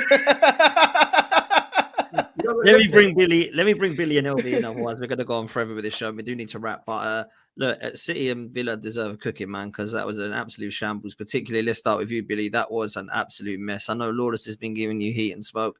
And to be fair, most of the group chat do. What's going on with Villa, man? I really thought I'm the first one to give us heat and smoke.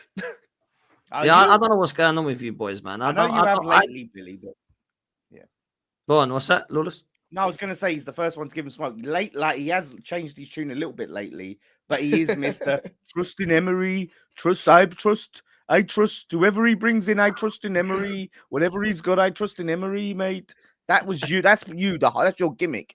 Right, so don't try and change up your gimmick.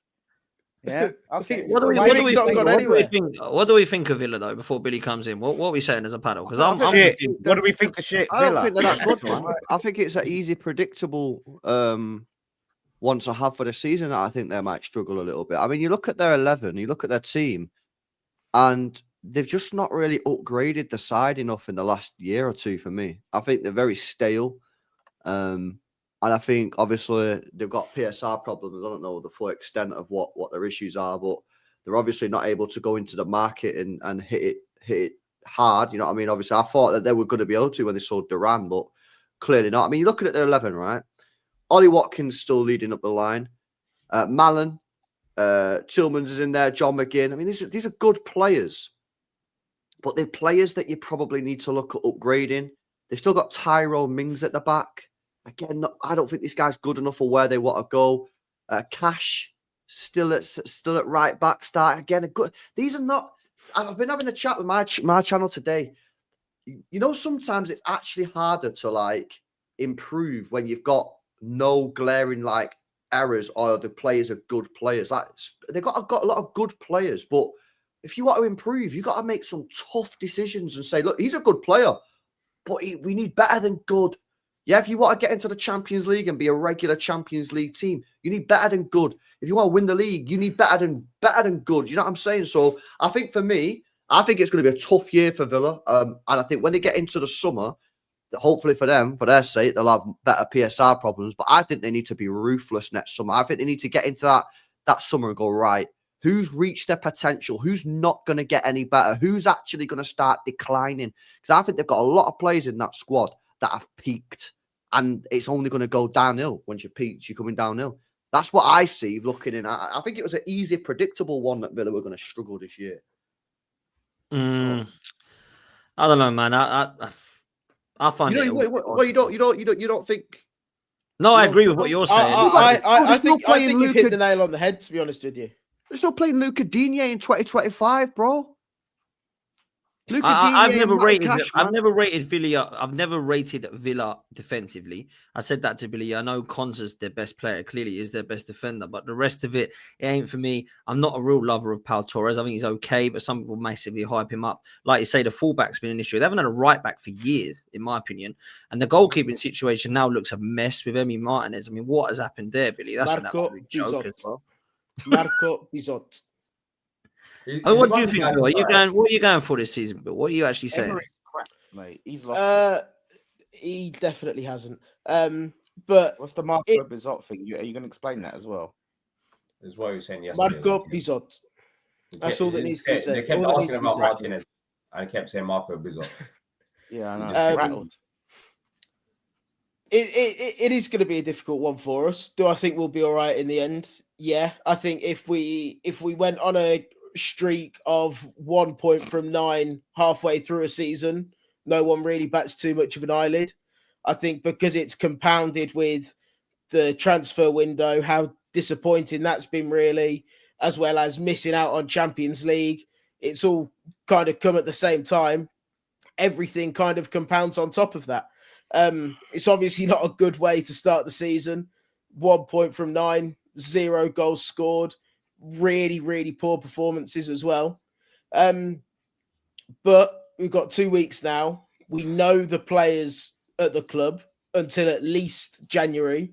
It's time for us to stop feeling sorry for ourselves. I do think that we've been feeling sorry for ourselves with and almost playing the victims a little bit of this PSR thing. And by that, I mean the whole club. I think the fans are feeling sorry for ourselves. I think the players are, when you've got McGinn and Tyrone Mings coming out and mentioning it as well. So rather than using it as fuel, I think we've used it as a downer and a demotivator instead of going, you know what, fuck this, we're going to push on. But yeah, now it's closed. The window's done. We've brought in some players on deadline day. Lindelof, I think, on a free. He's only coming in as backup anyway. You can't really complain too much. Sancho, we'll see. It's the same as Rashford for me last season.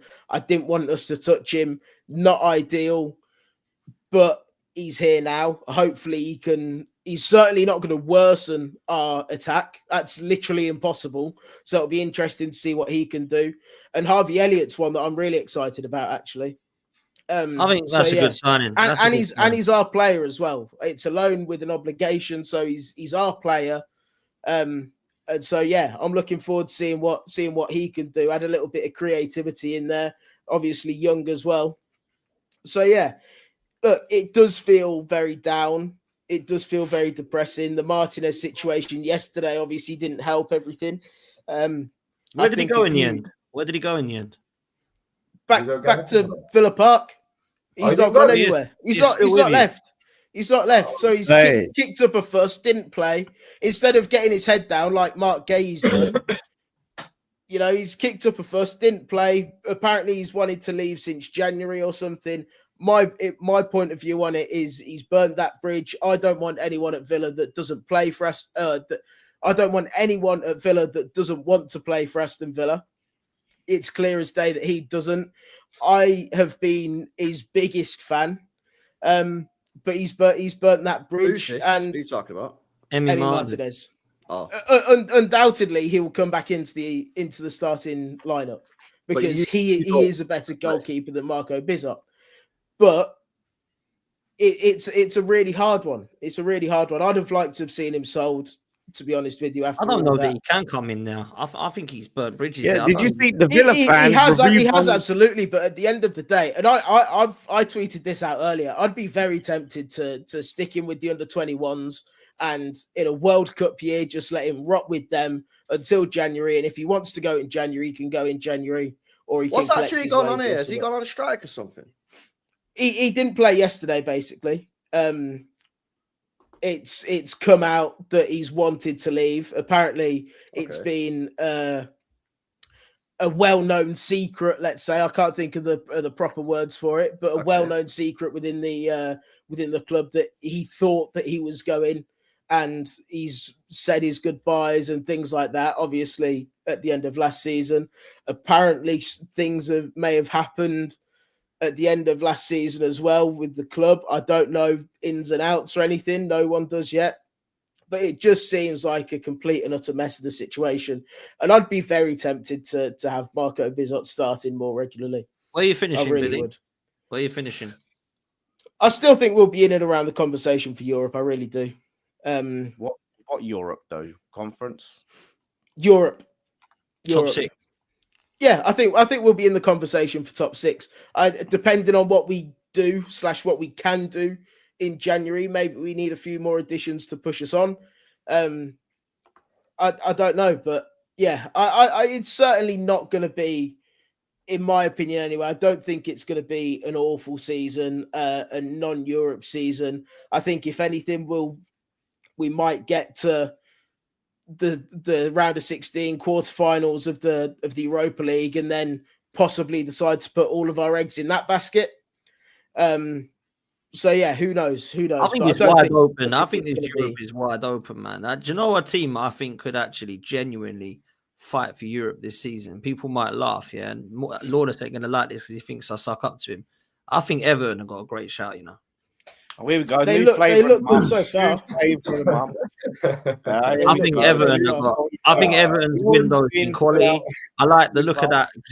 Barry Grealish is obviously balling out. He needed to go and be the top dog again. Dewsbury Hall, I've always thought was a good player. I thought it was a silly move to Chelsea. Never going to play. He's going to play all the time. They've got a good goalkeeper and back five, in my opinion. Everton in Branthwaite when he's fit. Most importantly, they've got a good manager as well, and they've got a manager who knows how to get a team back into Europe, which Lawless said was not good enough and he needed to be sacked for. So I think shut Everton, the fuck up.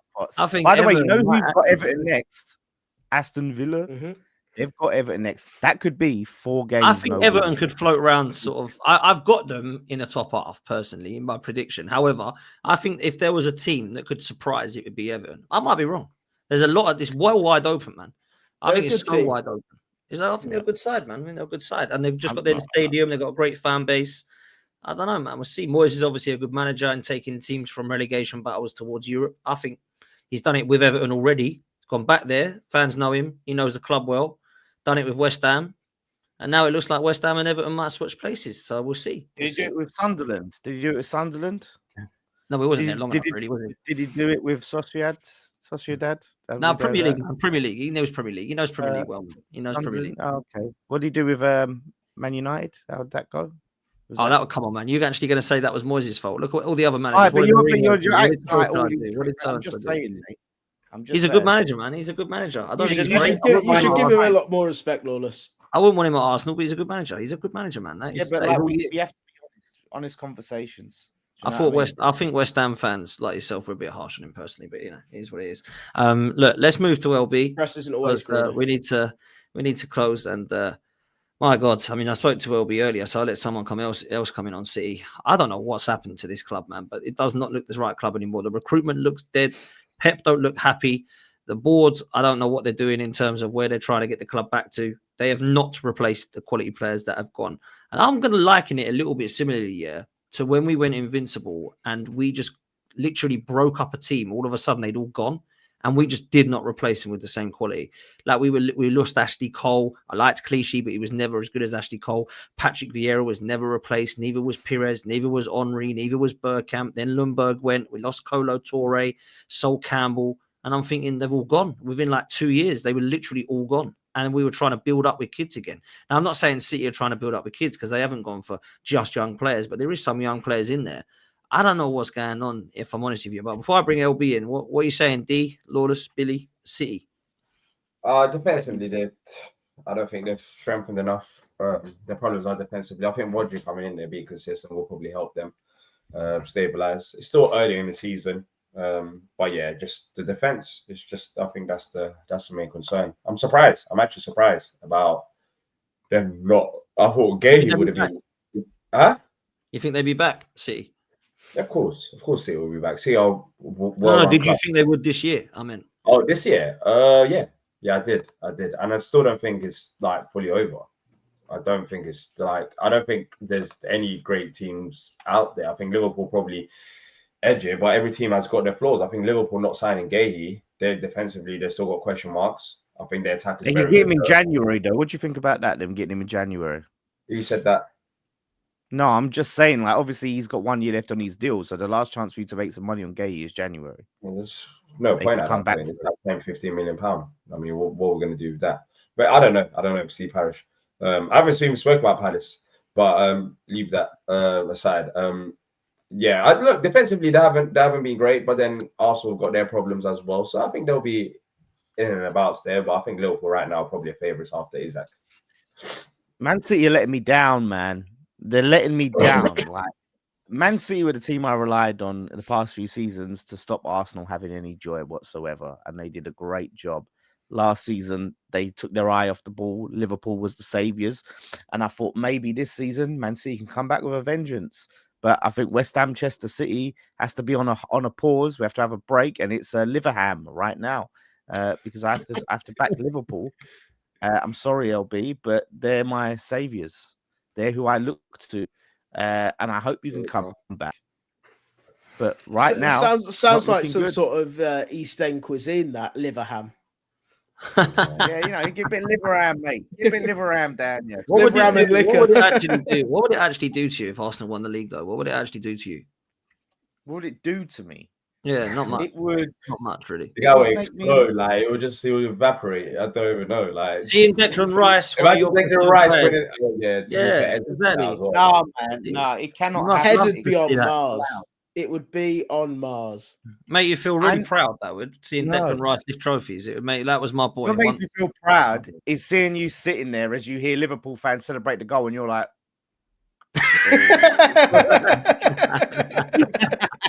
That's what makes me proud. That was mad.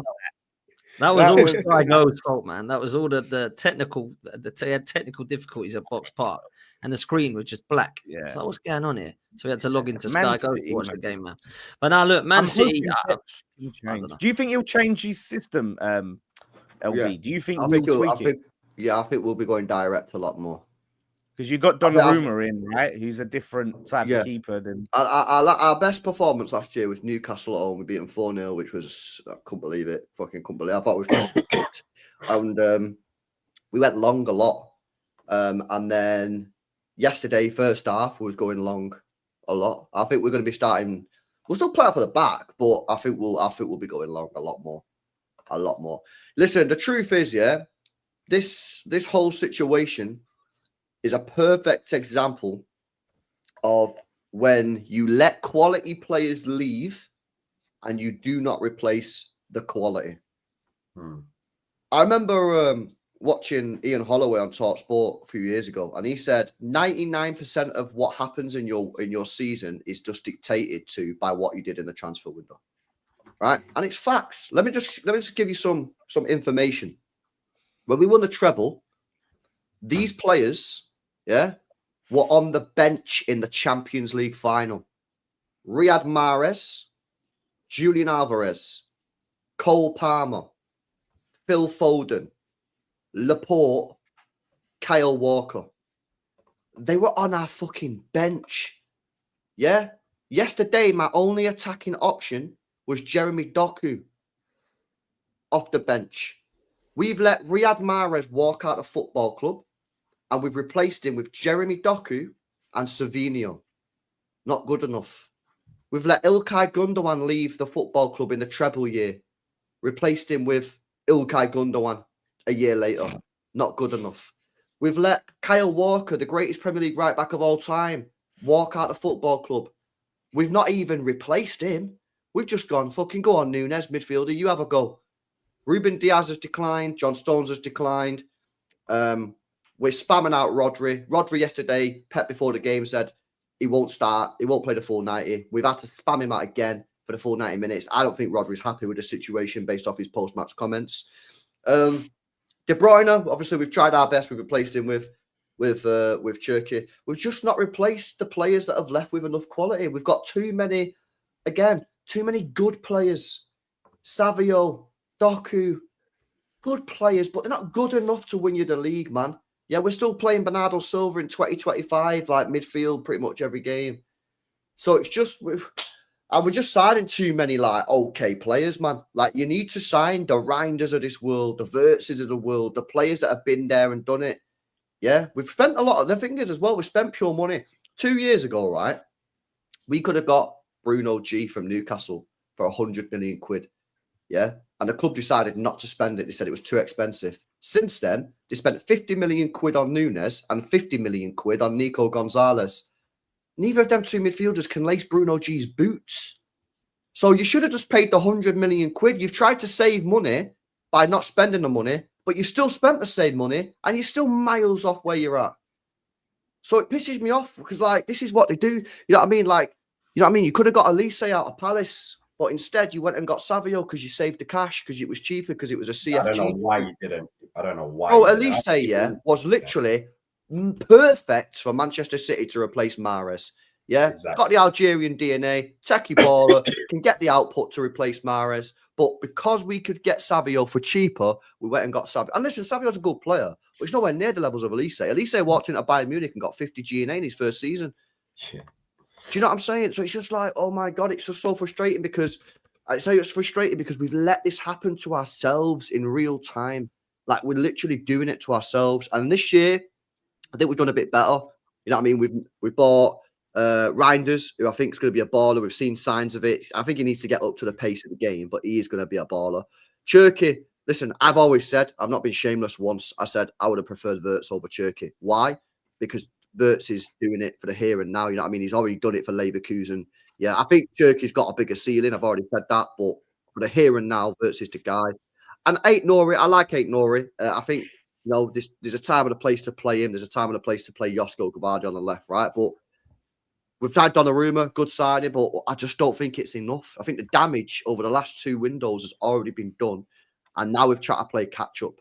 So I think next summer, we're going to have to go in again. We're probably going to have to spend another 300 million next summer just to catch up. And this is what happens when you're at the top.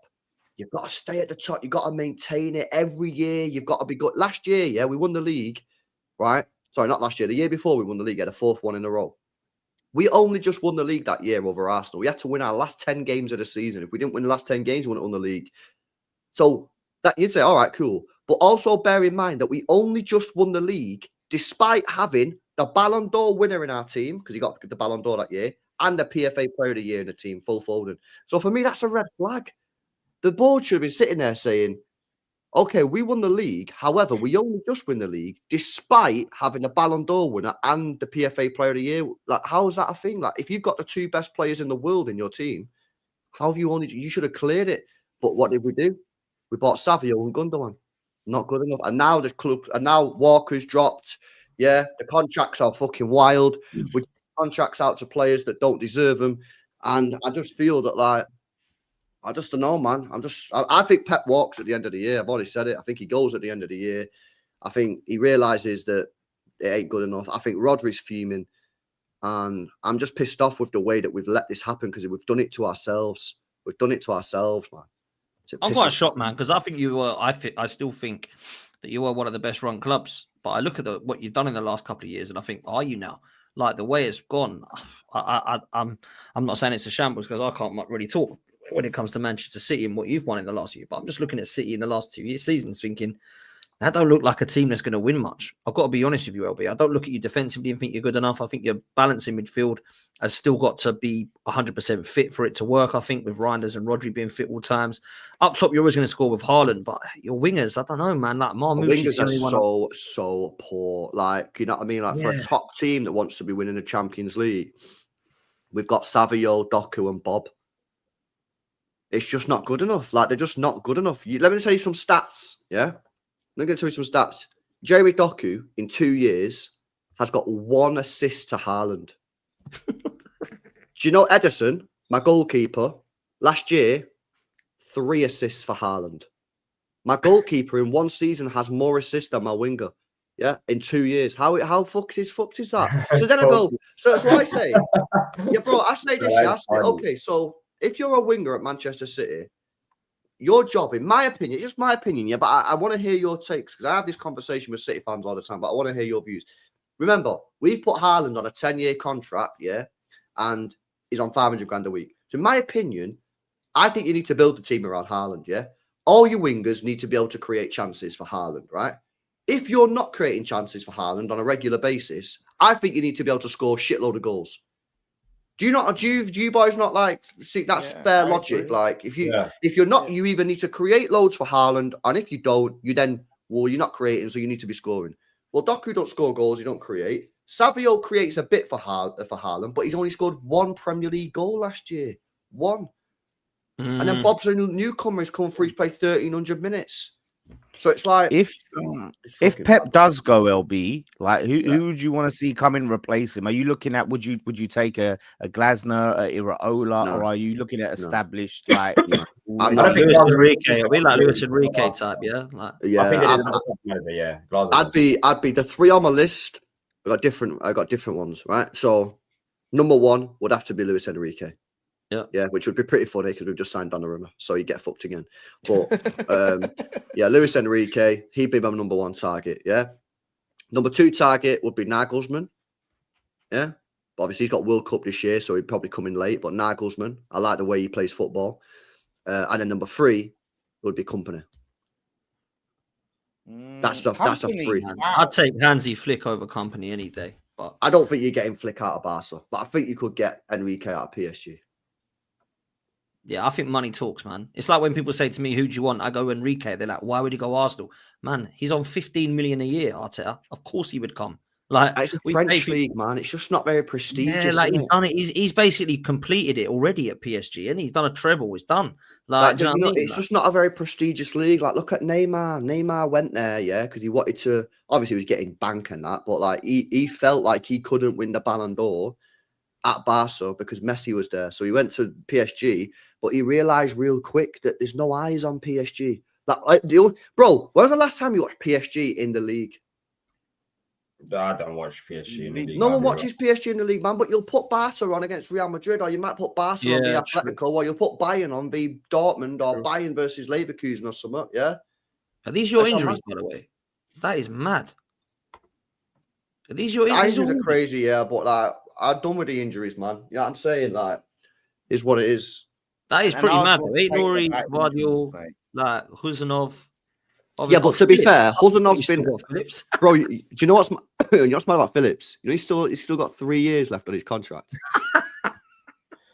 We signed him, yeah. We signed him, yeah, and I knew he was crap, yeah. But we signed him, yeah, and put him on a 6-year contract. And I always said, yeah, this guy ain't good, man.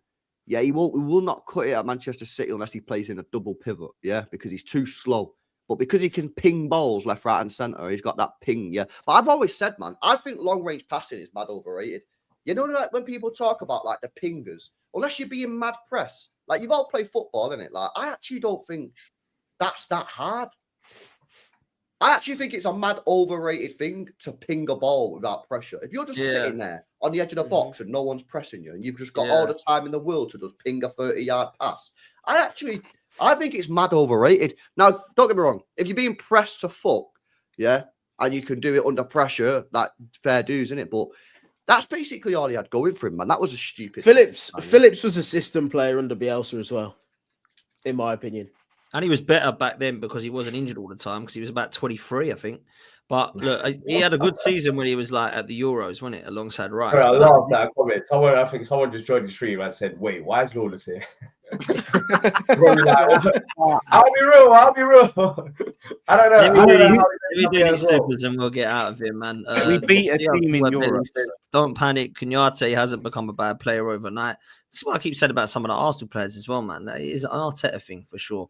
Wolfie's playing ultra low block than another team averaging lowest possession than other teams performing XG every week like last season. It ain't sustainable. Also, Spurs and Manchester United massively underperformed. I don't think that Man United might be way off where they were last year, if I'm honest, the way things are going. But we'll see. Spurs, I think, definitely will improve, even though they lost. Deji, you know, we cooked him last night. He was not here tonight. He had to get called into work.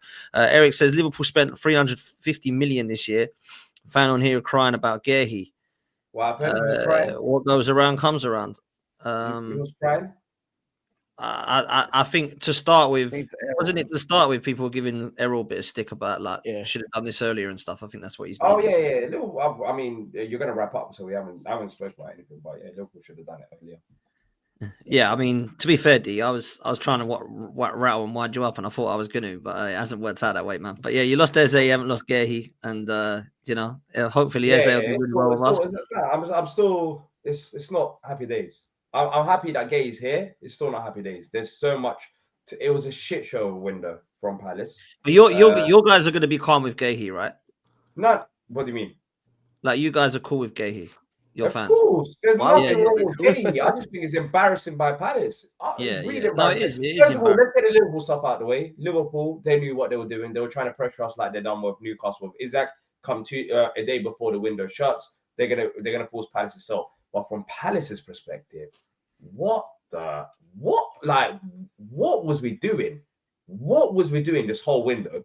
We signed Benitez and Sosa. Pino's joined after Eze. We just announced who do you call it? Uche from Getafe, which is a good signing. And Camber is also a decent signing as well. But today, Steve Parish kind of, for me anyways, and a lot of other fans, I've seen the biggest Steve Parish fan out there. This guy fights for Steve Parish day and night. And he literally came out and said it might be time for him to go. Because I think he's hit ceiling. I think Glasner's come out publicly. The amount of times he said it, it's too late in the window. Was meant to sign a Guehi replacement early July, which we didn't do. And if it wasn't for West Ham, I don't know if Guehi's at a football club. Because my chairman, it seems like, based on the links, thought that Igor, Julio, whatever the fuck his name is, 6th choice at Brighton, was good enough to replace Mark Guehi, the Palace captain, and our best player with 2-3 hours left in the window. Huh? Future England captain. Yeah, future England captain. It's a Not disgrace. It's actually a shambles. I think it's a joke, man. And Steve Parish is clearly showing that this is his limits in terms of how far he can take the football club, because he had no plans this summer. Doug clearly didn't. If it's coming down to Igor Julio as a game replacement. Does he have the money though, D? Well, he had the money. We sold Eze for £67 million. But is he allowed to spend the money? Yeah, he's allowed to spend the money. Who's going to stop him from spending the money? Can I just say, yeah, this is why when we And did also, this if it's LB, then he gets £35 million. Well, less than that, because some of that goes to Chelsea. So he still has the money. But so this guy, yeah, this Parish guy, yeah, is he the owner or the chairman? He's the chairman. But he has to go on the chair. He runs the football club, of course. Yes. But doesn't someone else own part of the club though? Yeah, we got Woody Johnson, who literally took over from John Textor this summer, and we got Harrison Blitzer. But they're happy with Steve Parish running it. They're not football men. But the question I'm asking is, does Parish have control over the finances? Like, yeah, of course it does. You know, like United, like Ineos have part of their agreement with the Glazers is that they are allowed to make the footballing decisions. Does Parish have authority to go out and spend 100 million in the summer? Can he do that? Well, there's no 100 million to spend because no one's putting money into the football club. But I'm looking at I'm on your transfer mark spend, right? So this summer you made a profit of 20 million euro. Last summer you made a profit of 9 million euro. The summer before you only spent 67. The summer before that you spent 40. This is all euros, by the way. Like, bro, you don't spend money, man. Exactly. You've not spent over 100 million. Have you ever spent over 100 million euros? You've never spent over 100 million euros. To push on, we won the FA Cup, won the Community Shield. We're in the Conference League. The squad is thin. We've seen it with Walton go off injured, Saga off injured because of the amount of games they're playing already at the start of the season. This was the time to push on, and Steve Parish, literally, I'm not even Steve Parish. Oliver Glasner has exposed Steve Parish. So for that reason, I think it's done. Unless something drastic changes. By the way, the relationship. This is why between Glasner and Steve Parish is probably in the mud right now. I'm curious to see what Glasner says coming forward, because Glasner literally stopped this last minute, and he's been saying that as well. It's just crazy. It's just crazy the fact that we were willing to do this deal with 2-3 hours left of the window because we want to get £30 million now. That's a £30 million investment for this upcoming season. We've got a greatest ever manager. Clearly, he knows what to do. He's managing Europe. He's won the Europa League at Frankfurt, and we were willing to go against him after selling Eze. By the way, we didn't have to sell Eze to Arsenal. He made that decision himself. Release clause expired at that moment. If he wanted to, he could have done what he done with Guehi last year with the Newcastle deal and not sell Eze. But he wanted to sell Eze. So you sold Eze and you were willing to sell Guehi, and he literally reached a point where the deal sheet was submitted. And after the window was shut, that's how we found out that Guehi's staying. I feel sorry for Guehi. Why is he going to do the medical for a Liverpool move if in this situation? I feel sorry for Glasner, and Steve Parish has to come out and answer a lot of questions because his biggest fans are saying what the fuck for this window, and I'm saying that as well. So I think we can still have a very good season. We kept Guehi. We signed Pino, who's a very exciting player. Uche is a good backup as well. No way you signed Borna Sosa. Yeah. No way. That's mad. I remember he's him a a few wing back years ago, cover. man. Yeah, he's a wing back cover. He came on against Liverpool in the Community Shield. But in terms of the players that we signed, I'm actually happy about that. There's not nothing really, and keeping Guehi was the most important part. Is how we approached this window. It just looked like we were clueless about what we were going to do, and that is not good. Everything you've said, D. Wait, I mean, Wayne's everything you said there, right, D, in your speech, right, is why I said on This Is London Live, West Ham have a brighter future than Crystal Palace, right? And I'm looking. We still don't have a bright future than us. We have a bright future because your club, you've just won an FA Cup, you've just gotten Europe, you've had your greatest ever season, right? And you don't build on it. You don't capitalize. What did you do after you won the Conference League under David Moyes? Yeah, okay. We're guilty of similar things, D. But the problem is not. All right. So your whole debate is over. You just end it there, then. No, because we've spent money in the past. We've splashed money, bro. We've splashed money, right? So we can do that. Like we've had summers where we've spent 180 million in summers. So don't sit there and act like we're the same. I'm just saying for everything that you've said, D, is why long-term West Ham have a brighter future than Palace. Sullivan won't be here much longer, I promise you that.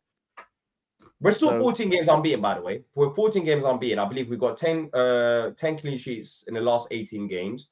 We kept Guehi. So Guehi's going next season, D. Guehi won't be here next season. Fine, no one's denying that. Did I say Guehi staying? I'm not deluded about you. You think everyone's going to say at West Ham, and then you. At one point, you saying Zidane will join West Ham as a manager. I'm not deluded like you. I never said that. Stop lying. Yes, you did. Why? Yes, you did. He did say Xabi Alonso would join. Yes, Xabi Alonso stuff. I'm not deluded like you. I think Guehi goes next summer 100%. And then you've lost Guehi for nothing. So your future is not doesn't right. matter. It doesn't matter because Lawless, you know the thing, you will never in your life probably get to experience your team winning the FA Cup. And Guehi played a big part to that. And if this season, if we want to be successful, then we have to keep. If you can fucking do it, we can do it. So don't ever say I don't that. Think so. I don't think so. Not with Harry Potter at your football club, but. Well, Harry Potter's not going to be here, but Harry Potter, you know what I mean? He could magic something up with the right players. But Sullivan won't be much. Our point is, £30 million. First of all, it won't count as a loss. It won't, because we signed it for £20 million. I think he's been here for 4 or 5 years, so it won't count as a loss. It was a case of £30 million. It's not gain, though, is it, D? It's not gain. What? They've gained an FA Cup. Yes, but we're talking about the future. What the future is, Lawless. This is the point that I was making, but you keep talking about the future. If we lost Guehi, I don't think we will have a good season. I don't think we will win the Conference League. So that's a big part. In the Premier League, for every league position that you have, you finish around two. I don't know. I think it's £2 million. So we finished 12th last year.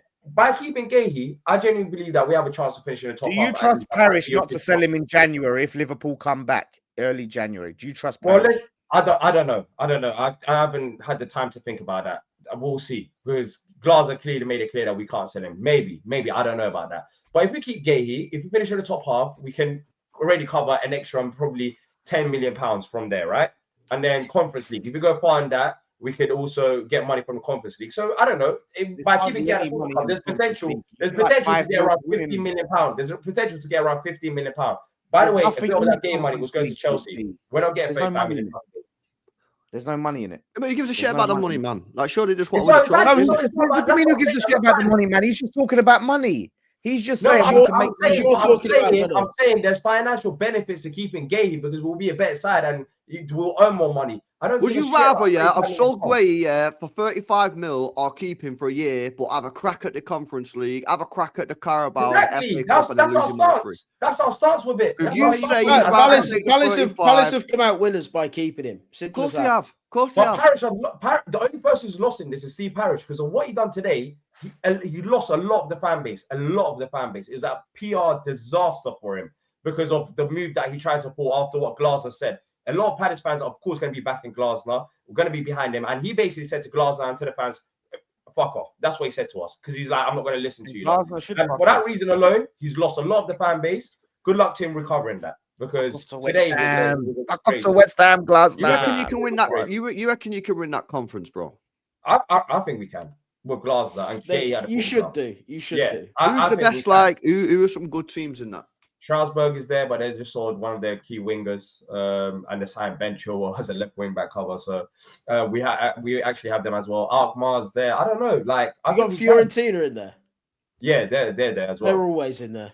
Yeah, they're It's always their in I there. think you got a Same chance, year. man. Imagine if you could win that. Imagine if you won the FA Cup, yeah, and then a Conference League in a space of 2 Exactly. Who years. cares That about would a £35 million? Who who cares that? about money, man? Everyone goes on about money these days. Money this, But money that. that's Money. Who gives a Steve fuck, Parrish's man? stance. Like we're owned by billionaires at the football club. For once, put money into the football club. Forget about the self-sustainable Exactly, bro. stuff. £35 million, £30 million, go for it. Like we have Oliver Glasner at the football club. But the thing is, even if Guehi is staying, the way that we've approached it and the fact that Glasner had to stop the deal last minute, it's not a good look. He won't sign any. The only teams, in this Conference League that I would even look at are Shakhtar Donetsk and Fiorentina. That's it. Maybe you could look at Strasbourg, as you've mentioned, and maybe you could look at Dynamo Kiev, but that's about it, man. All the others are like Noah FC again and like Lincoln Red Imps. The Lincoln Red Imps. Who are they? He tried to go behind we had Ajax and Lille.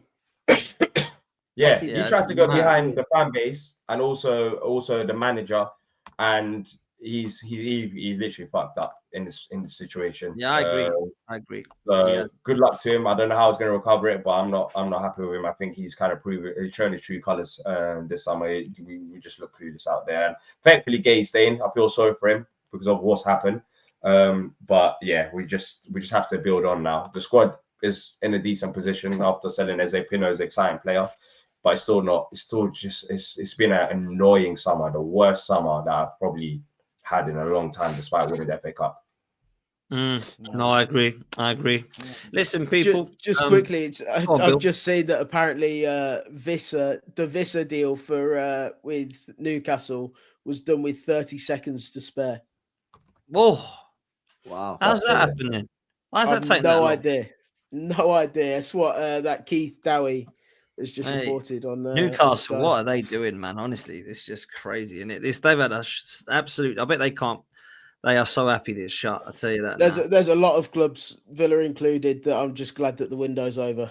By the way, Glasner won't walk. By the way, for people suggesting that he won't walk, he won't leave this season. He's never done that in his previous jobs, which has been unhappy at the club. He was unhappy at Frankfurt about transfers. He didn't walk. He left at the end. So I'm not worried about that. It's just a case of how does he fix this relationship, because this relationship I think is broken between Steve Parish and Oliver Glasner. And despite that, I think we got a brighter future than West Ham because they've still got David Sullivan, who's worse than Steve Parish. But I'm not happy with Steve Parish, but I've got different standards to you. We've still played more seasons in Europe than Palace under the it doesn't matter of David Sullivan, because we're West Ham, you're Palace. It doesn't. Let's see. If we win the Conference League like you did, then it'll be the same amount of seasons and more trophies. Well, no, but we'll still have more trophies for you. You'll be in our shadow for the rest of your life. So. Oh yeah, okay. But you got a bright future.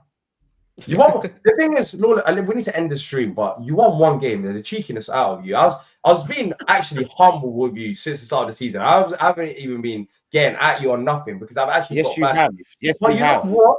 I can't wait for you to play your next game because I know 100%, regardless of who it is, you're going to lose. And I'm going to, you're getting back to getting close. Spurs they play next. Yeah, if Kudo scores against you and you end up losing that game, you better not show a face. Because I'm not you. I'm not you.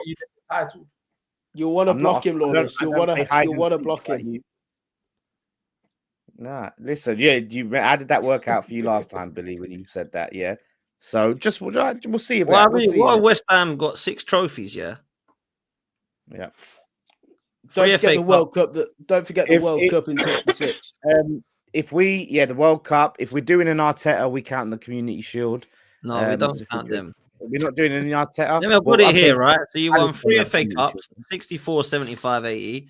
You won the Cup, the European Cup Winners' Cup in 65. The Intertoto Cup, are we counting that? 1999, I suppose. And then the Conference League, 2023. Yeah. So, okay, we're counting them all. So that's 6 trophies. So, D, if you win the Conference League, you got 4 more to win to equal them, mate. That's not many. 4 more. Yeah.